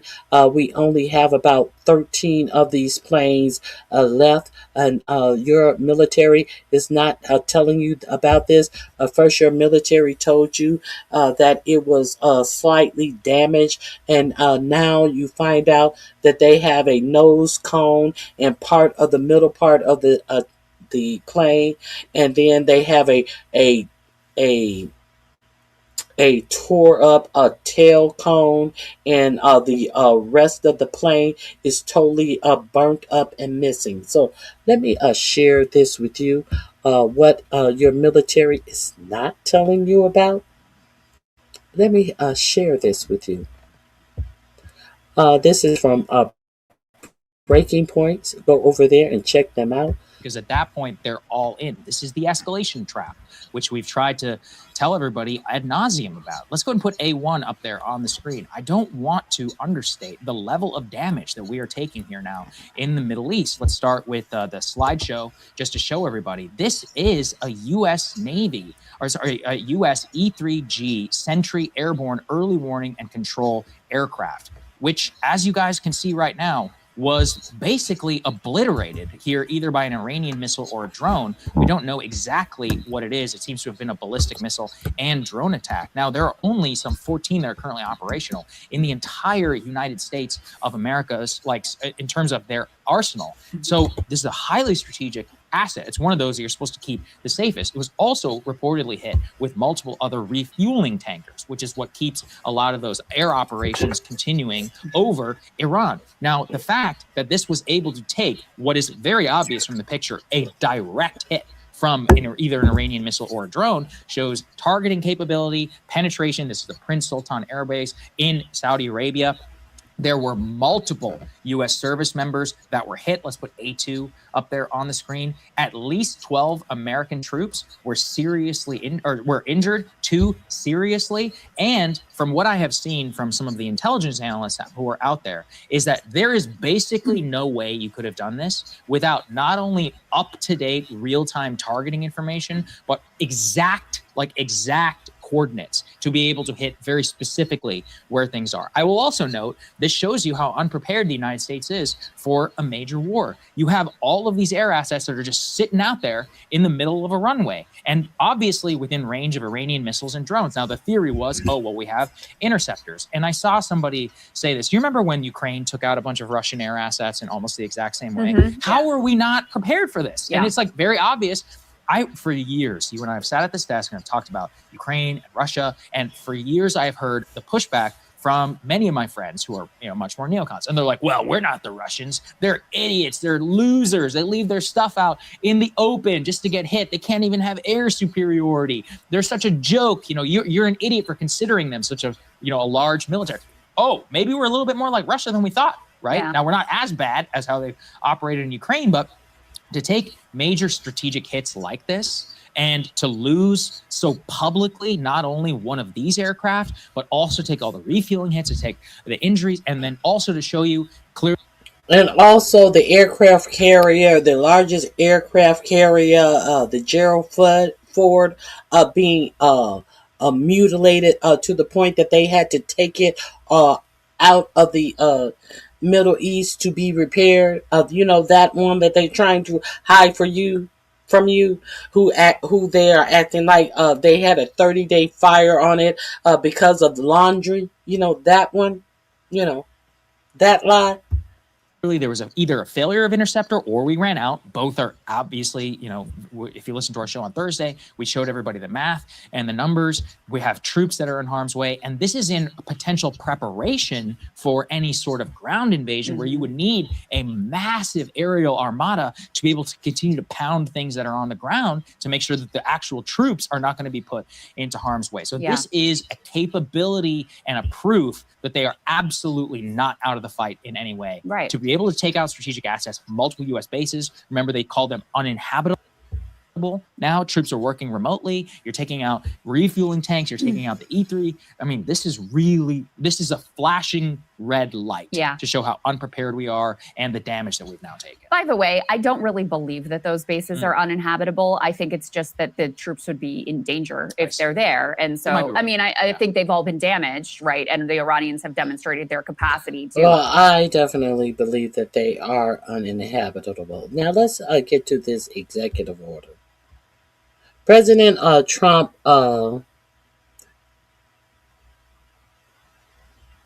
gaggles with press on Air Force One en route to Joint Base Andrews on March 29th. Whether it's possible, we won't. Going well.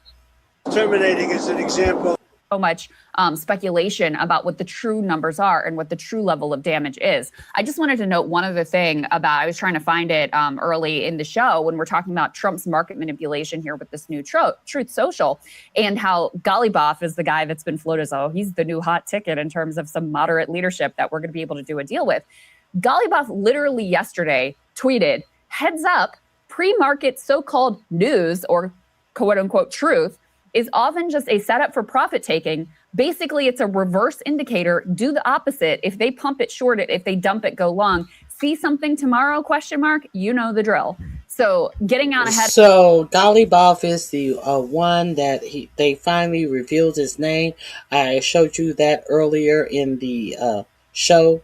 Golliboff is clowning Trump about the market manipulation that he does every Friday and every morning, trying to prop up the stock market. He's telling you whatever Trump tells you, do the opposite and make your own money.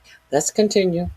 of this truth. Like, hey, Trump may. But this is who they're negotiating with, and they feel that they can trust them. And he seems to be a good guy, and he tells you he has nothing to do with negotiation against Trump. And he's coming out and telling that maybe that's the reason why they don't want to tell you who they are pretending to be in negotiations with, because they don't want you to look up all of the disparaging things that he is saying about their silly asses in public.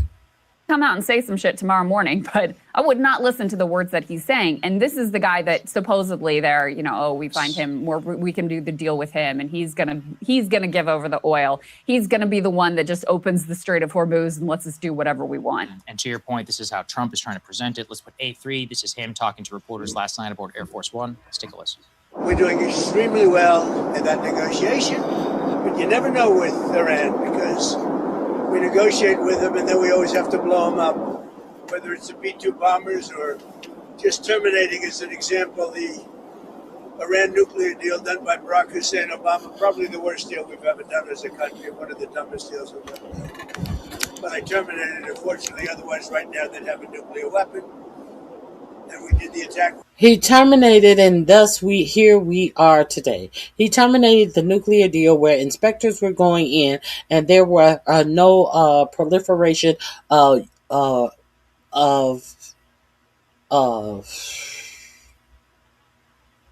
uranium that would be able to be turned into weapon grade uranium per the inspectors. No weapon grade uranium was being created. But it was one of the most stupidest deals, says the person that flies into a war where the Strait of Hormuz and gas is flowing freely. And his condition of stopping the war is that the Strait of Hormuz be reopened since they have been closed because of his war that he has decided to strike Iran with no explanation. So therefore, Iran closed the strait, and this is his condition of ending the war. Reopening the straits that were open before. That is not a condition of war. How can you have a condition of war for something to be reopened that was only closed because you started shit? See, now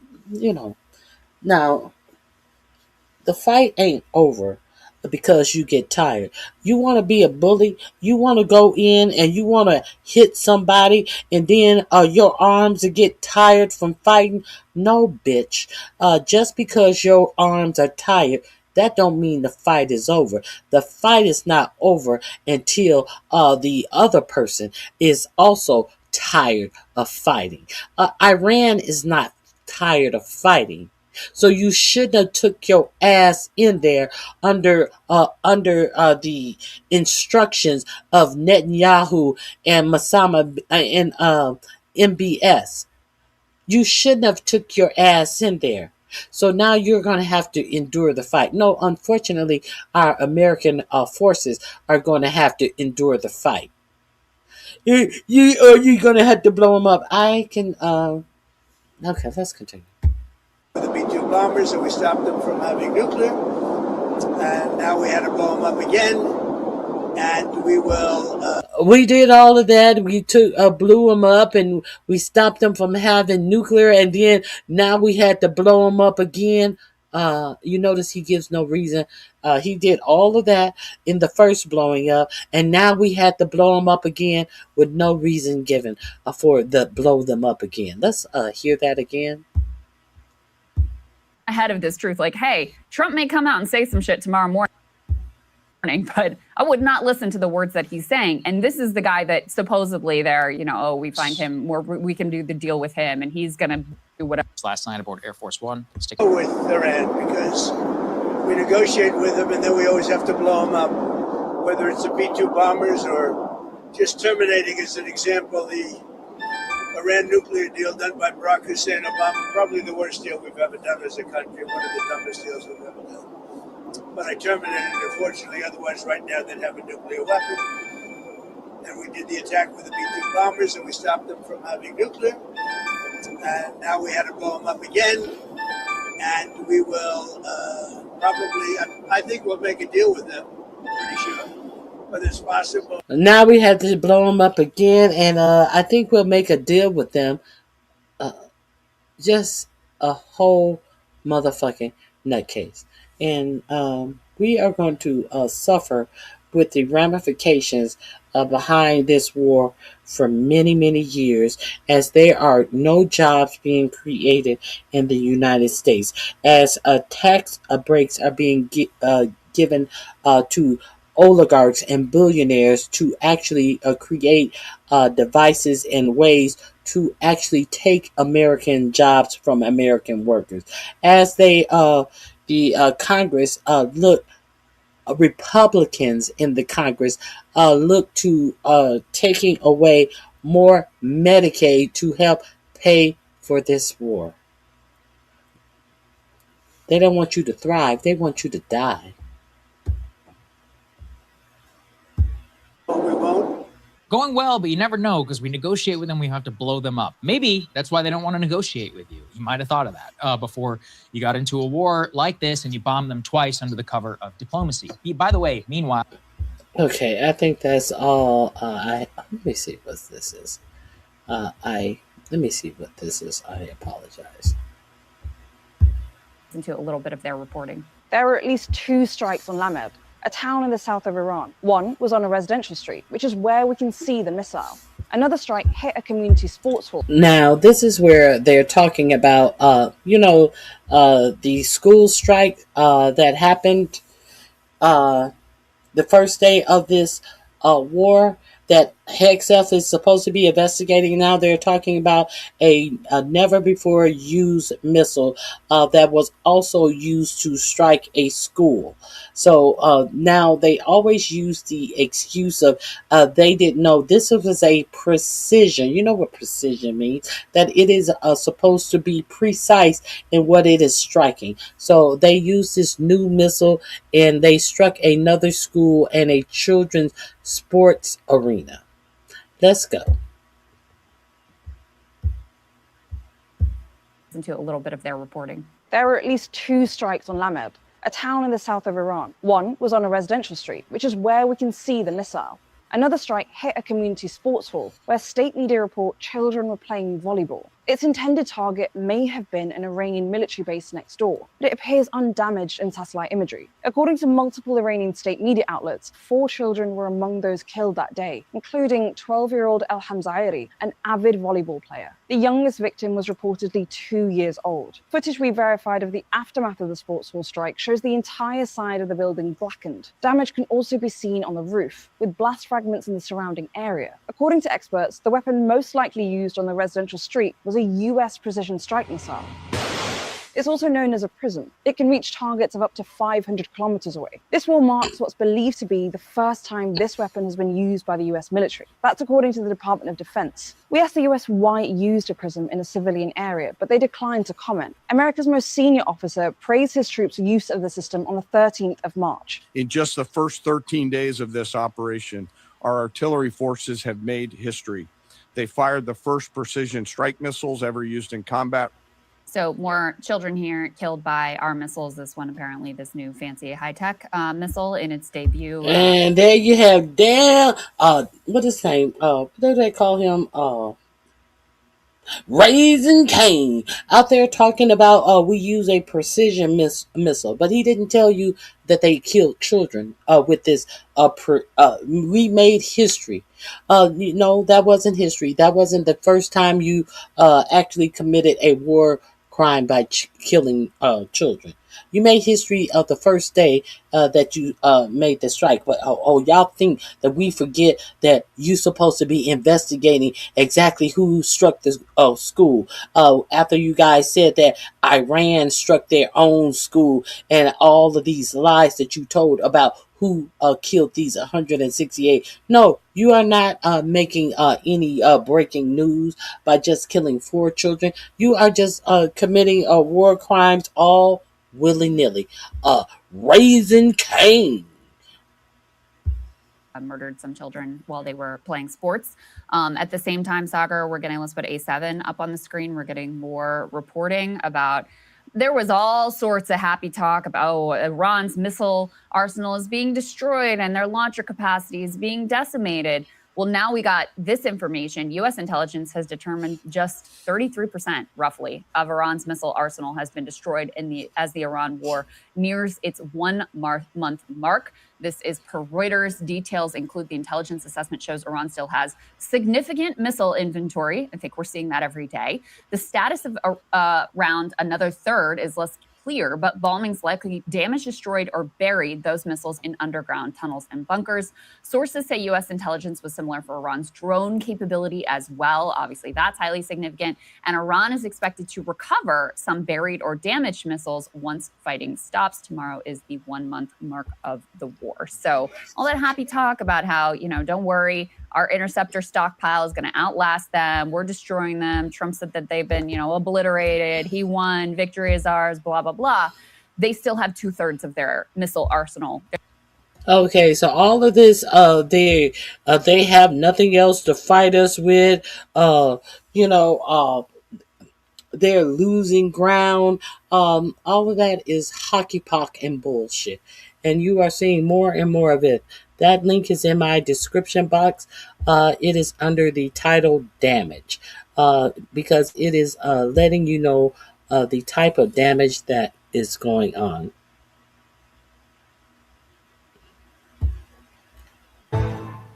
Let every Cat breath Christian rhetoric is raising alarm amongst the troops. round find its mark against the enemies of righteousness and our great nation.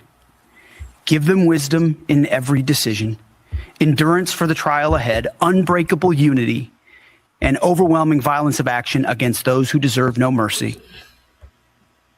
Secretary of Defense Pete Hegseth says God has chosen a side in President Trump's war with Iran, and it's America's side. Hegseth, who's begun monthly Christian prayer services inside the Pentagon, is blending Old Testament wrath with Christian nationalist holy war rhetoric, and they want you to believe that the Islamic people are the religious fanatics, as they bring this fanaticism and these white Christian nationalist bullshit and rhetoric into the military. Let that sink in. They want to spread this white nationalism shit under the guise of religion and have our non-white, non-Christian troops have to suffer under this rhetoric and bullshit. Let that sink in. This is in my description link under God is not in this. overriding hundreds of chaplain codes designed to respect is blending Old Testament wrath with Christian nationalist holy war rhetoric, and overriding hundreds of chaplain codes designed to respect and serve other religions. Military leaders, legal experts, and veterans across the country tell the Washington Post what Hegseth is doing is dangerous. Joining us, retired U.S. Major General and former Deputy Commanding General of the U.S. Third Army in Kuwait, Randy Manner. He's also facilitated the withdrawal of U.S. forces from Iraq in 2010 and president of Elevation Global Strategies, and former vice president of the Pentagon Press Association. Kevin Barron joins us as well. All right, General, talk to me about these Christian prayer services and this sort of rhetoric. Is it new? It absolutely is new. In my entire 36 years of my military service, it divides our military. It does not unite us. Not only is it illegal under the Constitution, separation of church and state, it's forcing religion on those who perhaps do not believe in the same way. Our chaplains are there to provide religious, spiritual, to meet the spiritual needs of the military members and their families, provide counseling and hope, and to be the eyes and ears for the commander, and to be looking at the morale and the welfare of the units. Right now, those Christian nationalist ideas, especially Christian, are being prominent, and they are not treating others with dignity and respect. Last time I checked, that is a Christian ideal. Kevin, in your experience covering the Pentagon, How often does religion get blended into the mission? Oh, well, quite often, but let's distinguish the difference here. There's nothing wrong with praying for troops downrange. There's nothing abnormal for hearing an invocation for the gathering of troops. Even words that might end with "in Jesus' name," if that's the denomination of the chaplain or pastor giving the denomination. What's different is those little phrases in Hegseth's recent speeches, things like overwhelming force and rounds finding their mark. This is like a whole different level of blending, not just blending religion with the mission and public service, but Yeah, because these are not Christians. These are people who are using the Bible to control other people. These are people who are used to using the Bible to uphold their white supremacy. These are what these Christian nationalists are. Period. Point blank.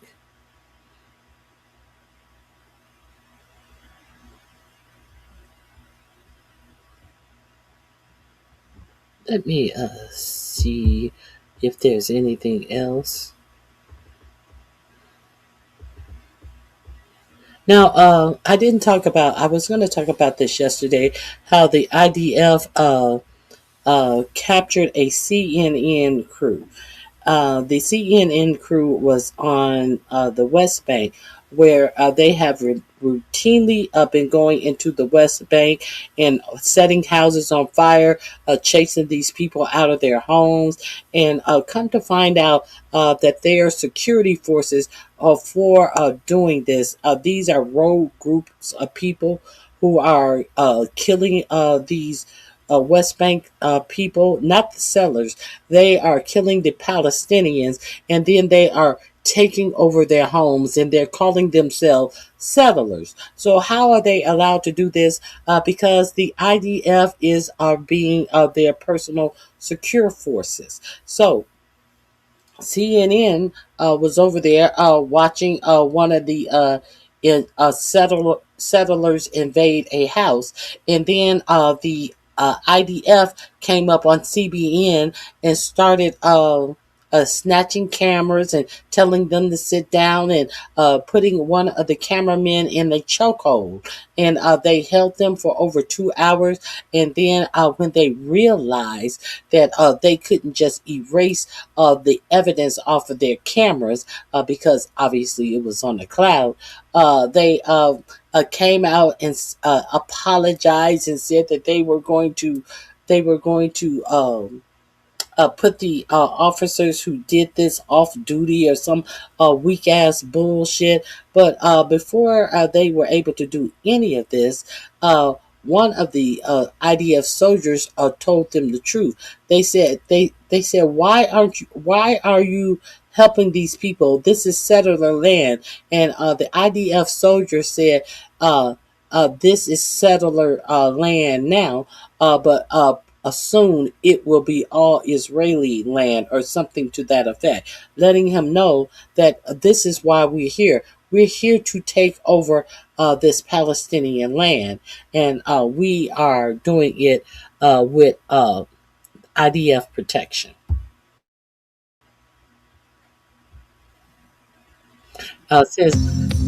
Since we wanted to celebrate the fake ass Jared Kushner, Steve Witkoff ceasefire in Palestine, this is what has been going on in Palestine since that fake ceasefire. Israeli soldiers detained a CNN crew for 2 hours in the West Bank. They put a photojournalist in a chokehold. They said the entire West Bank belongs to Jews. One admitted the outpost was illegal and said he'd legalize it himself. Within 48 hours, the IDF suspended the entire battalion. Because this time, someone had a camera rolling.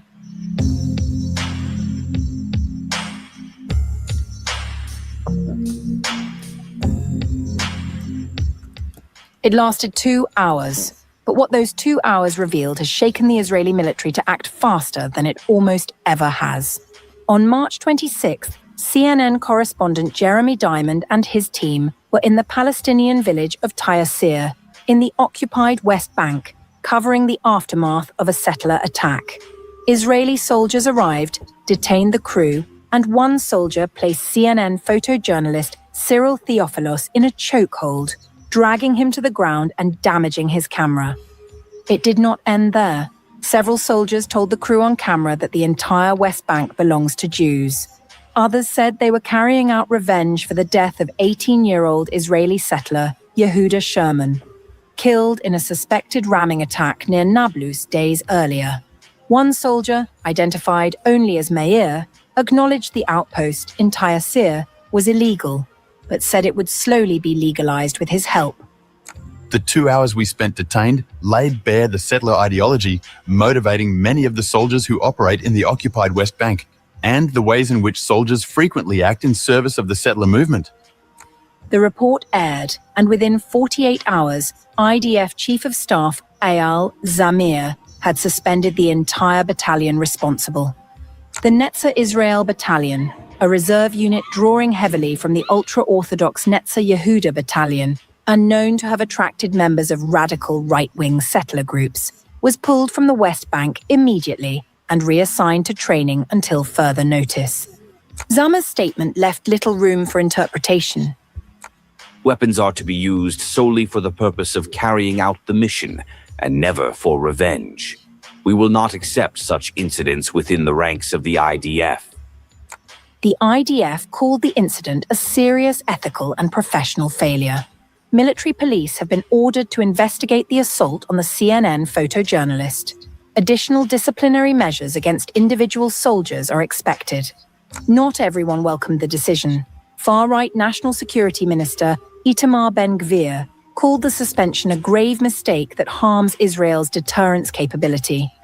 The battalion had previously drawn scrutiny under the Biden administration, which considered sanctioning Netzer Yehuda in 2024 over alleged human rights violations against Palestinians before dropping the plan after Israel provided assurances of corrective action.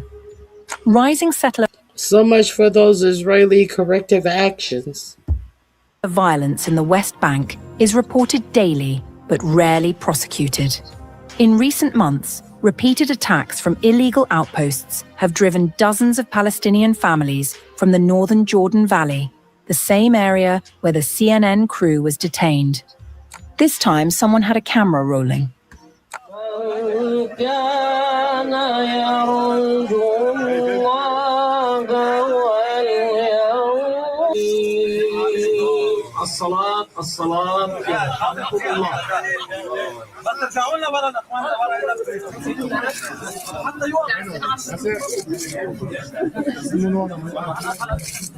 See, this is what many people like to ignore and leave before the real story. These are real human beings. These people have real loved ones. And this has been going on just for far too long.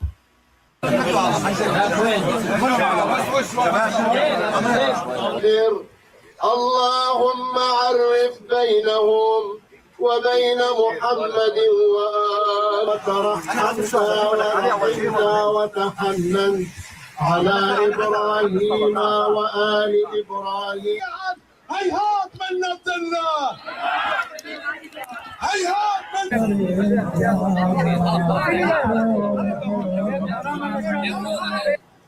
A child.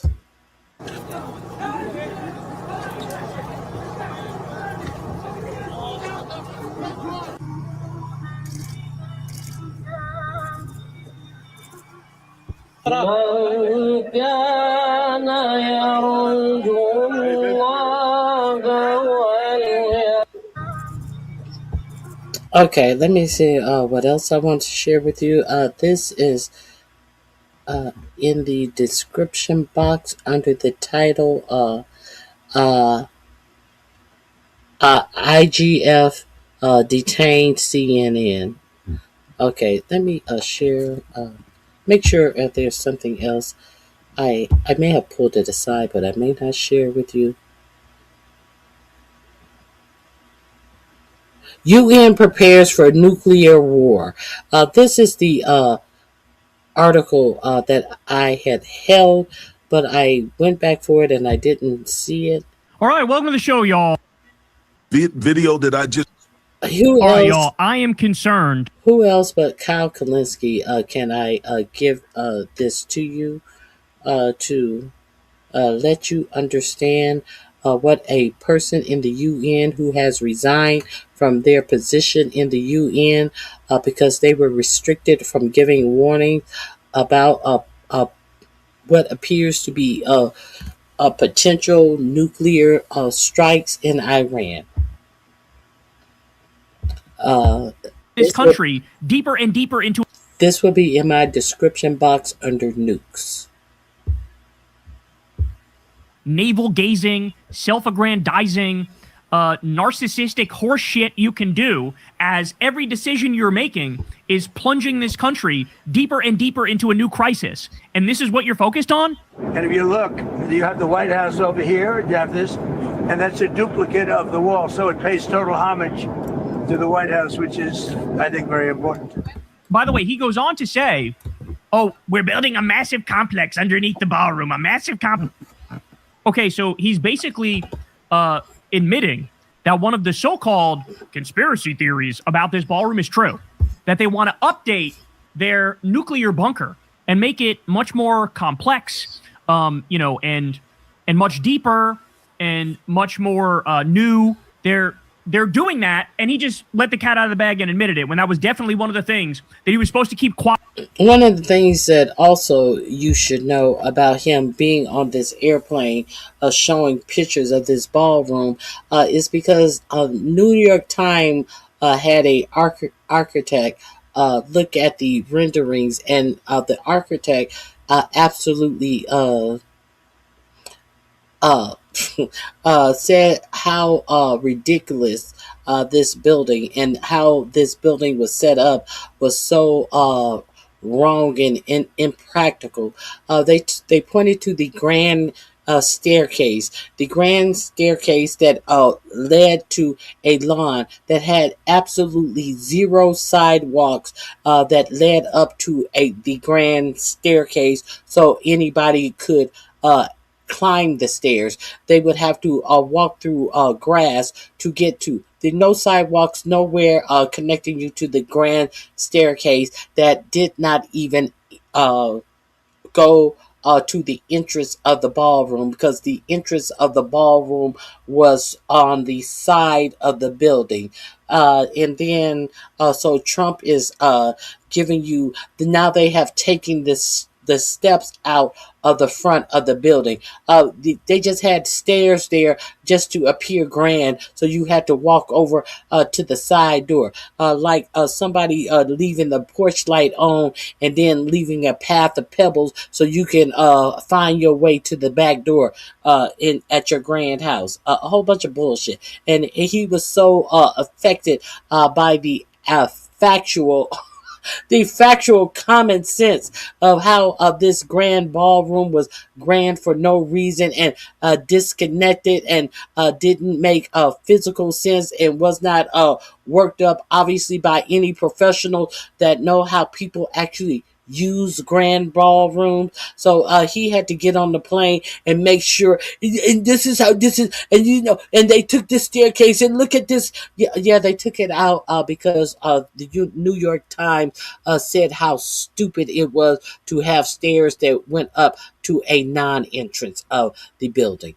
Okay, just so you'll know what this motherfucker has so pertinent on his heart that he must explain to you that he has it all together, as he has a war that he doesn't even know how to fucking fight. He's worried about what you think of how he fucked up this grand ballroom with stair steps to nowhere.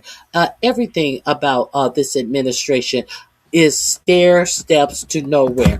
All of these military lies, all of these military plans are stair steps to nowhere. Let's continue. So understand, this is what's called behavioral disinhibition, and this is evidence of Alzheimer's. and his dad died with Alzheimer's, which means Trump was 3 to 15 times more likely to get Alzheimer's because of the family history. And now he's exhibiting symptoms on a daily basis, and they're getting worse and worse, and everybody's pretending like that's not the case.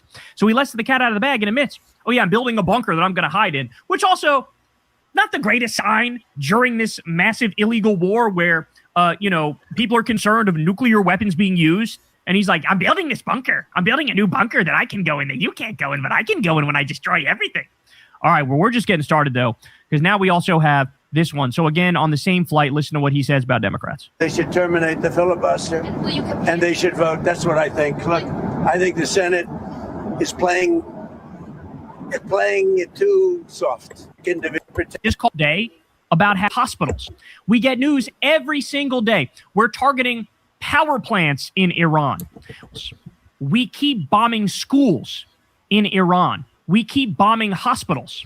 We bombed a sports complex and killed a girls' volleyball team. And see, these are the war crimes that I talk about.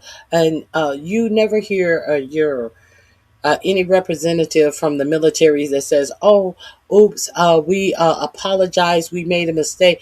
You never hear your for-profit media alert you that these are the things that they are bombing. So when I come in here on my little program to tell you the real news that's going on, you get idiots dropping down telling you that the school was built near a military base. You get fools drop down and tell me that I'm lying and I don't know what I'm talking about, because this is factual information that is not being put out by your for-profit media, nor is your for-profit media about to tell you about this nuclear threat that is on the horizon, that other nations, that other nations are preparing their citizens for. Power plants in Iran, going after civilian infrastructure on purpose. And he has the nerve to say, these Democrats are like terrorists. My dude, you do terror attacks literally daily these days. The Democrats are like terrorists. Who do they think they are? Me? Do they think they're me? We're so used to it. Now, by the way, I seem to remember when Hillary Clinton correctly said that about half of Trump supporters are irredeemable deplorables. I remember a multi-week, multi-month, potentially, absolute freak-out session over that. And then here we have Trump saying something worse, that the Democrats are terrorists. And yawn, you're not going to hear about it anywhere except here, and maybe a handful of other places.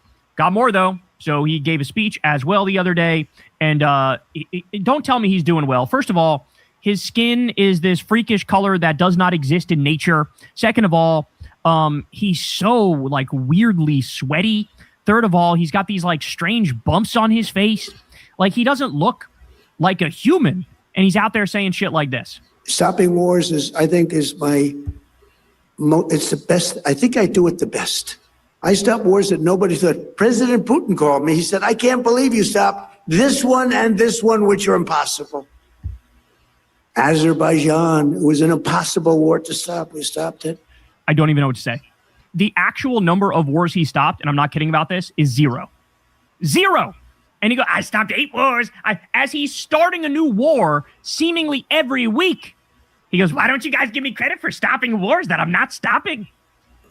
My dude, in your second regime here, you've bombed fishing boats from Venezuela and Trinidad and Tobago and Colombia. You did regime change in Venezuela.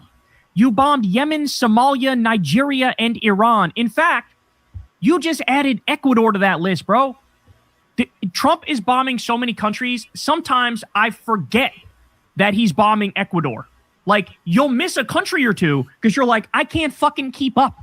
He's also threatening Greenland and Panama. Okay, listen. I get caught up sometime when I watch Kyle.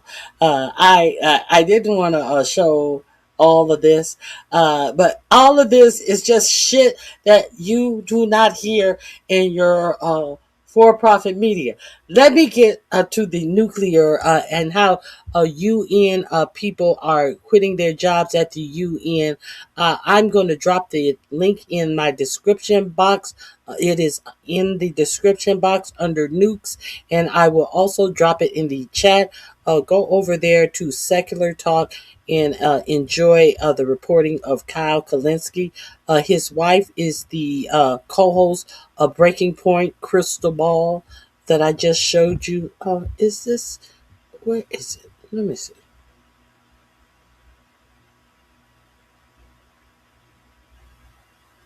Maybe this isn't the one.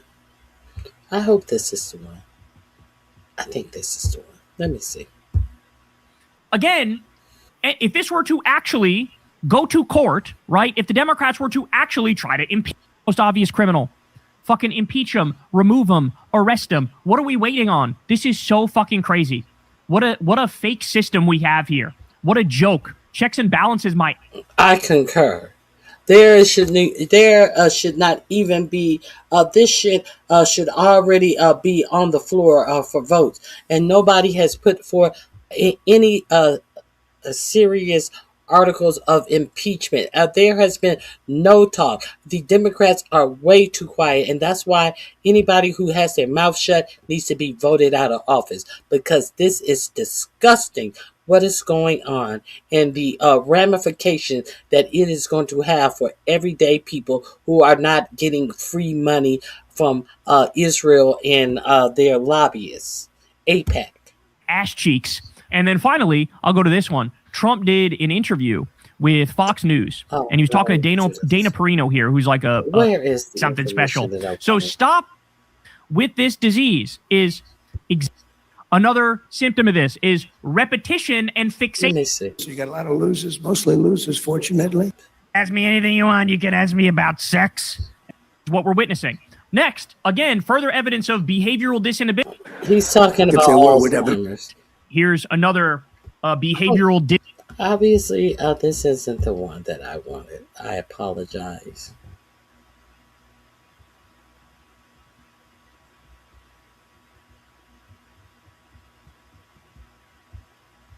Oh, here it is. That wasn't the one. All right, welcome to the show, y'all. And boy, oh boy.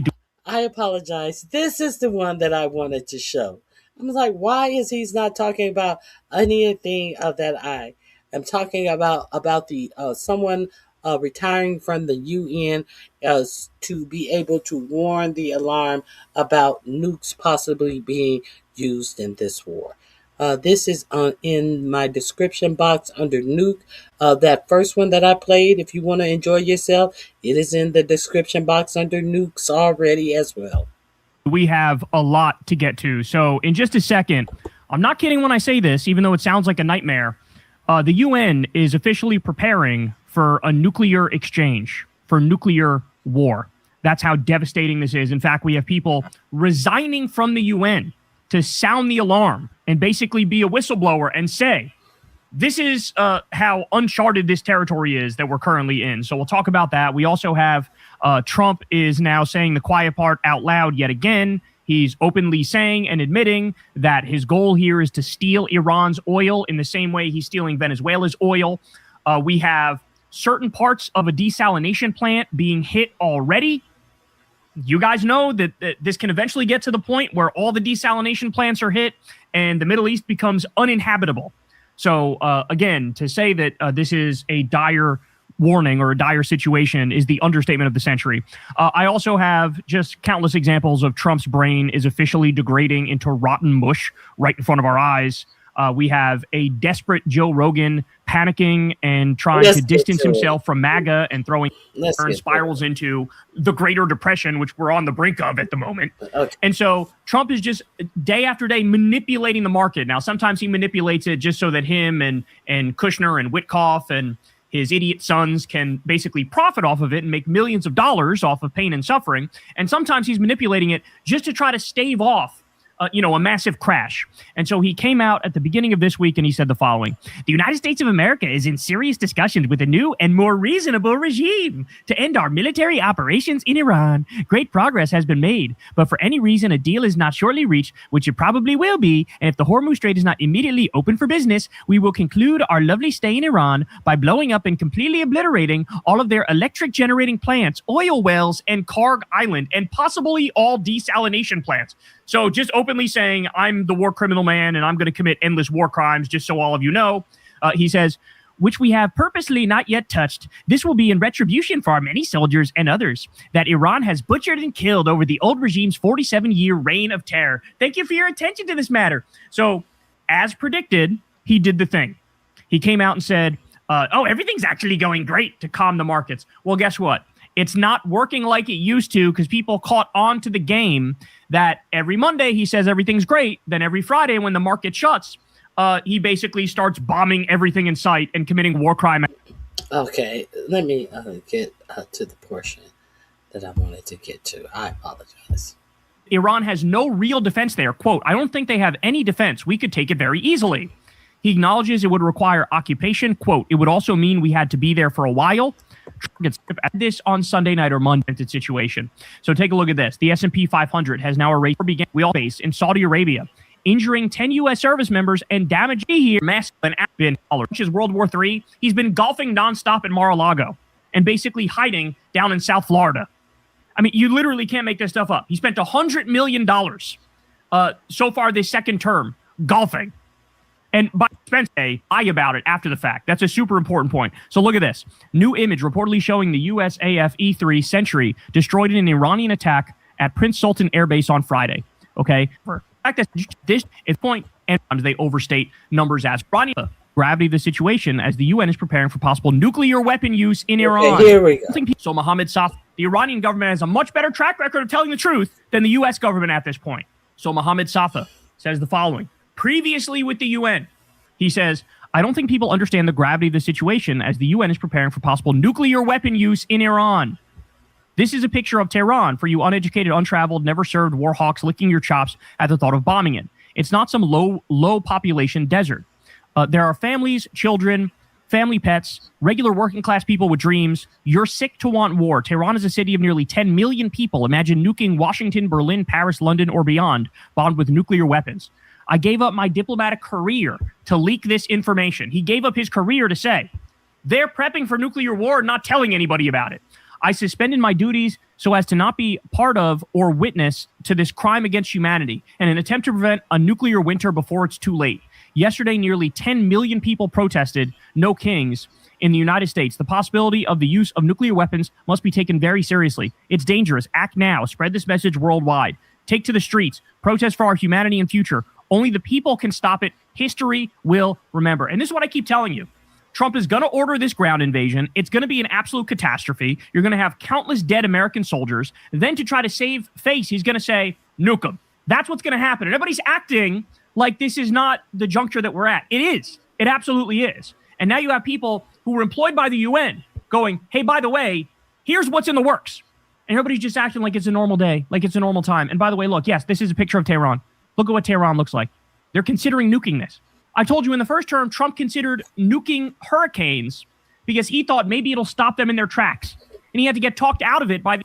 Let's be serious. He actually said, could they nuke, I forget what big hurricane was on the horizon. Your idiot president wanted to try to nuke the hurricane to stop it from coming to shore. So do you think that he will not nuke Iranian people? The adults in the room. Well, now there are no adults in the room. There's none. So this is, God, I struggle to find the words to adequately get across to you this current place that we're in. Okay, the 30-year Treasury yield closed at 4.98%, getting very close to the highest level since the run-up to the global financial crisis. So we are on the brink of something big, something massive. Everybody feels it. Everybody knows it. And it's about to unfold, and all of the signs are there. All right, from Dropsite News. Report, BBC Verify says footage and expert analysis indicate a U.S. precision strike missile was likely used in the March 9th strike on a sports hall in Lamerd, Iran, where children were training, killing at least 21 people, including young girls. High-resolution satellite imagery reviewed by BBC shows the sports hall and nearby residential buildings destroyed, while the adjacent IRGC compound appears to have remained undamaged, okay? So, absolutely devastating. The more time goes by, the more evidence of war crimes comes out. Breaking, the USS Tripoli has arrived in the Middle East carrying 3,500 sailors and Marines amid reports that the U.S. is preparing for a potential ground operation in Iran, per CNN. Now, remember, they have a total of 50,000 troops on call for Operation Epstein Fury. 50,000. All right, breaking. Power cut in Tehran and elsewhere following attacks on energy facilities in Tehran, Iran's Ministry of Energy says. So, okay, so go over there and check out Kyle Kalinske. If you like the news that you heard, if you don't like the news that you heard, hit a thumbs up or a thumb down on this channel. I appreciate you guys coming over to converse. We can agree to disagree, but do not be disrespectful in my chat. That is all that I ask. Hit the like button on your way out if you would like to support the channel. You can do a super chat. You can become a member. You can cash out $RonyiQ, and you can come back on tomorrow. I will not be here at 8 in the morning as usual. I have an appointment. I may come back in the afternoon, but if there is nothing breaking, I will see you guys on Thursday. So tomorrow's up in the air for me, unfortunately, but I appreciate your support. Like, share. You can comment in my comment section after the video. So tell a friend. Take a what is this? Shake a hand. Tell a friend. Tell a friend where you get some news that you may not be privy to in the watching of for-profit media. This is the only reason I'm here, is to share things with you that you may not have heard in the regular media. I always try to cite my sources. I am not here to spread disinformation. I just feel that it is important that we really know what is really going on in the United States. There is one more.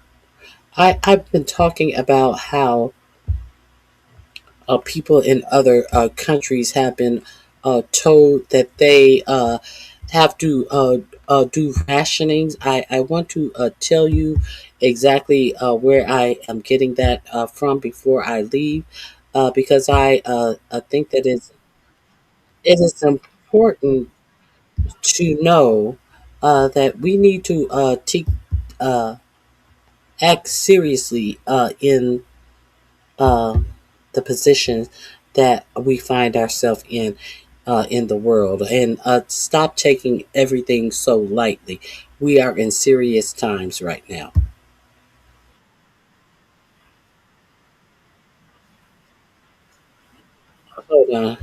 Hold on 1 second. Let me share this last link with you.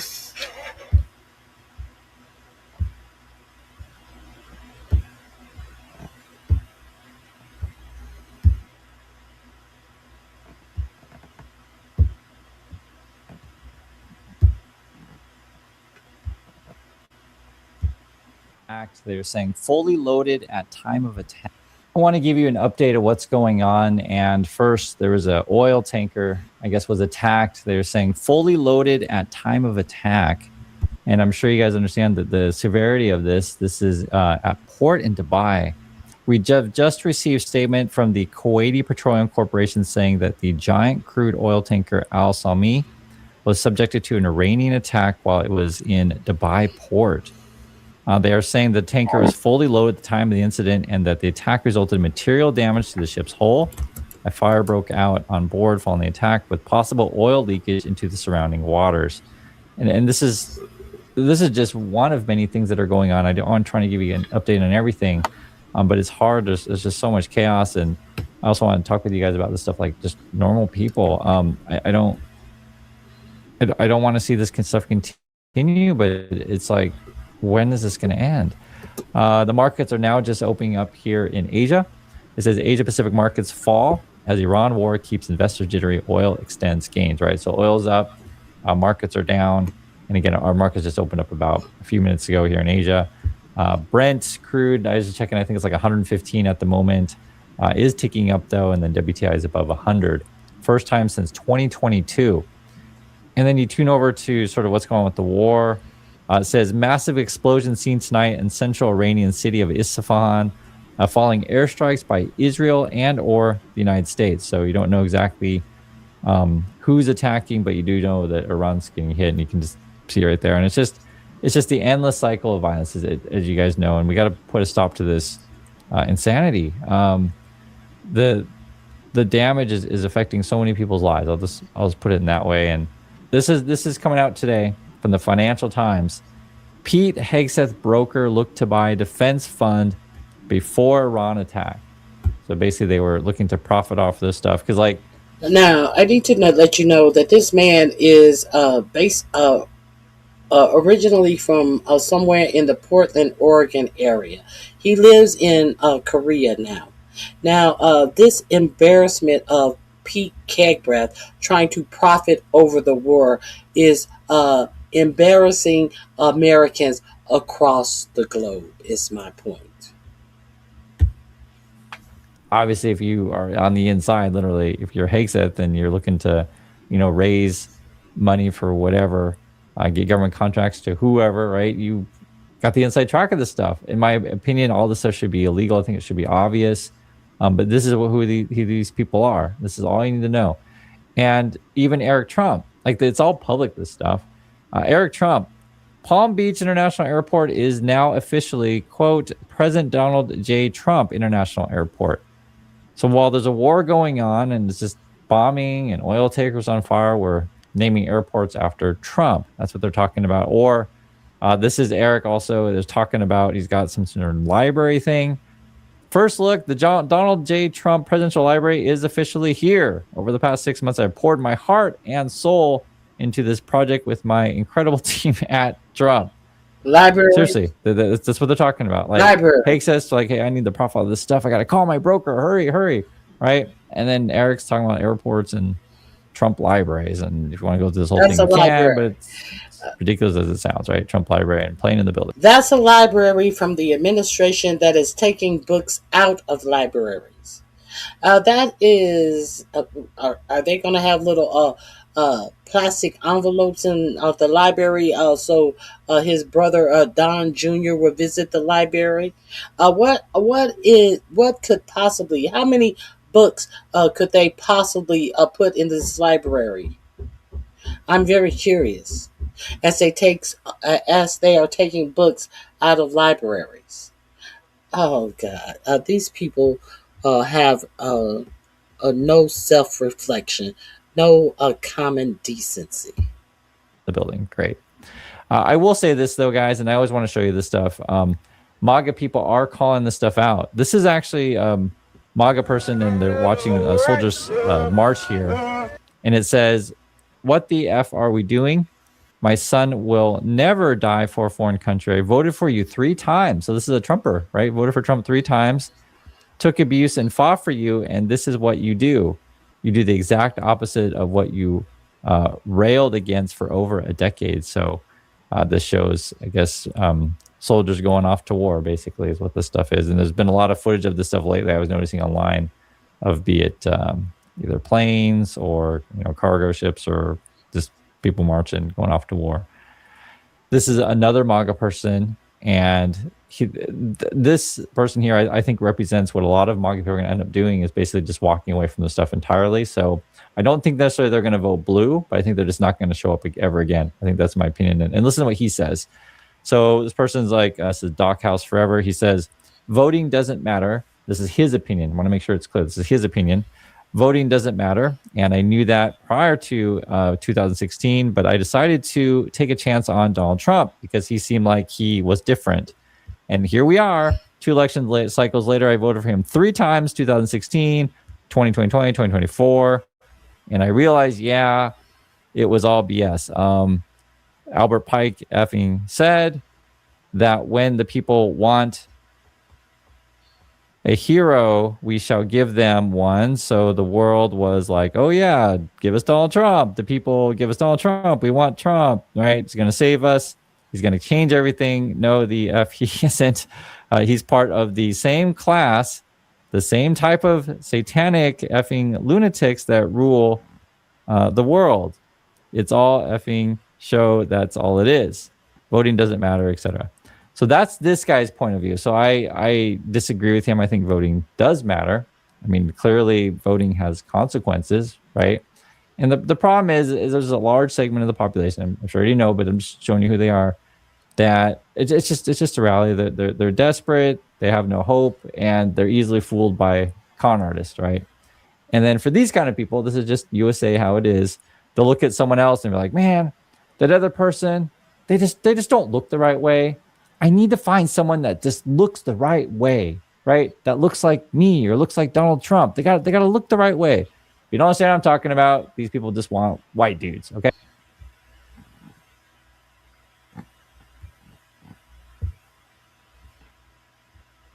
Oh yeah, we know they just want white dudes. This isn't the video that I want, however.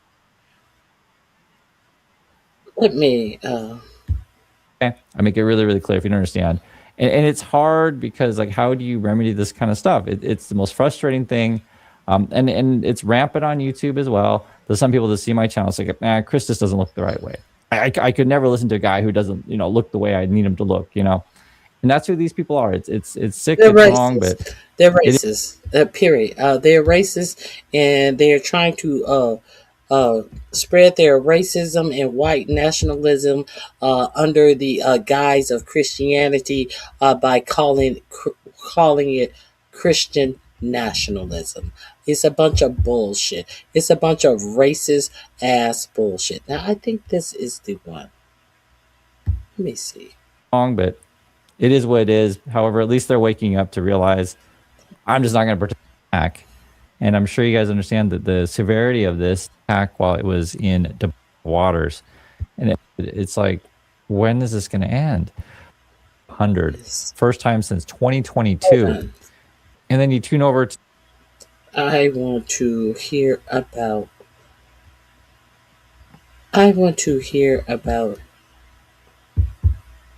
I can't find it. I'll find it tomorrow. The rationing that is going on in different states. He is the one who I first heard about it, but unfortunately I can't find the video. Okay, so I want to give you an update of what's going on in the Middle East. What's going on today? So apparently... Let me see one more. So gas is now over $4 a gallon, and that's the average price in USA. And that's your headlines. This is the highest since 2022. Again, $4 a gallon.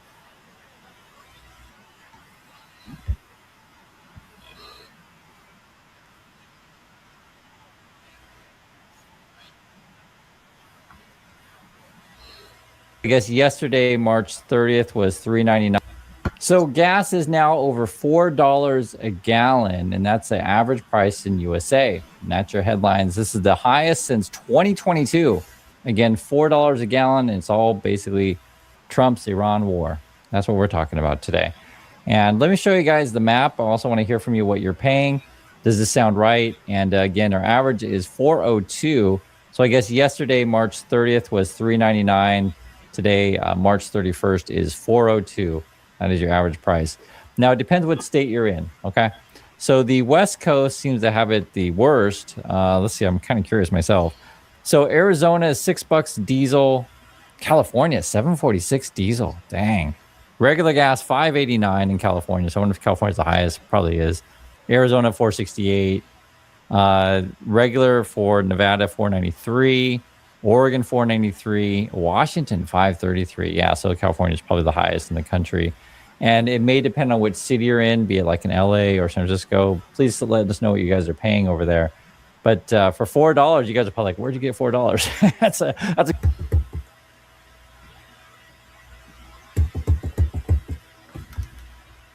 And basically, as we just talked about in the last video, my wife and I were talking about it, This came out from the Wall Street Journal. Trump tells aides he's willing to end the war without reopening Hormuz.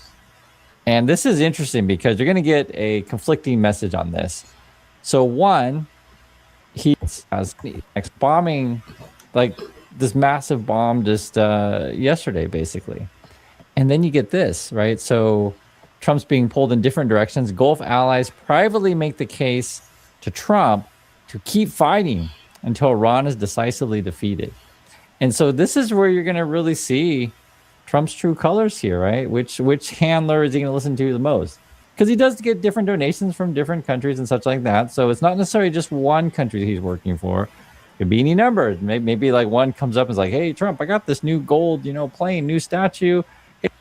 It's pathetic when they say it's not. He says it's just not one country he's working for. It should be one, and the one country he should be working for is the United States. But he's working for every other a nation that can give his grubby little greedy hands some personal wealth.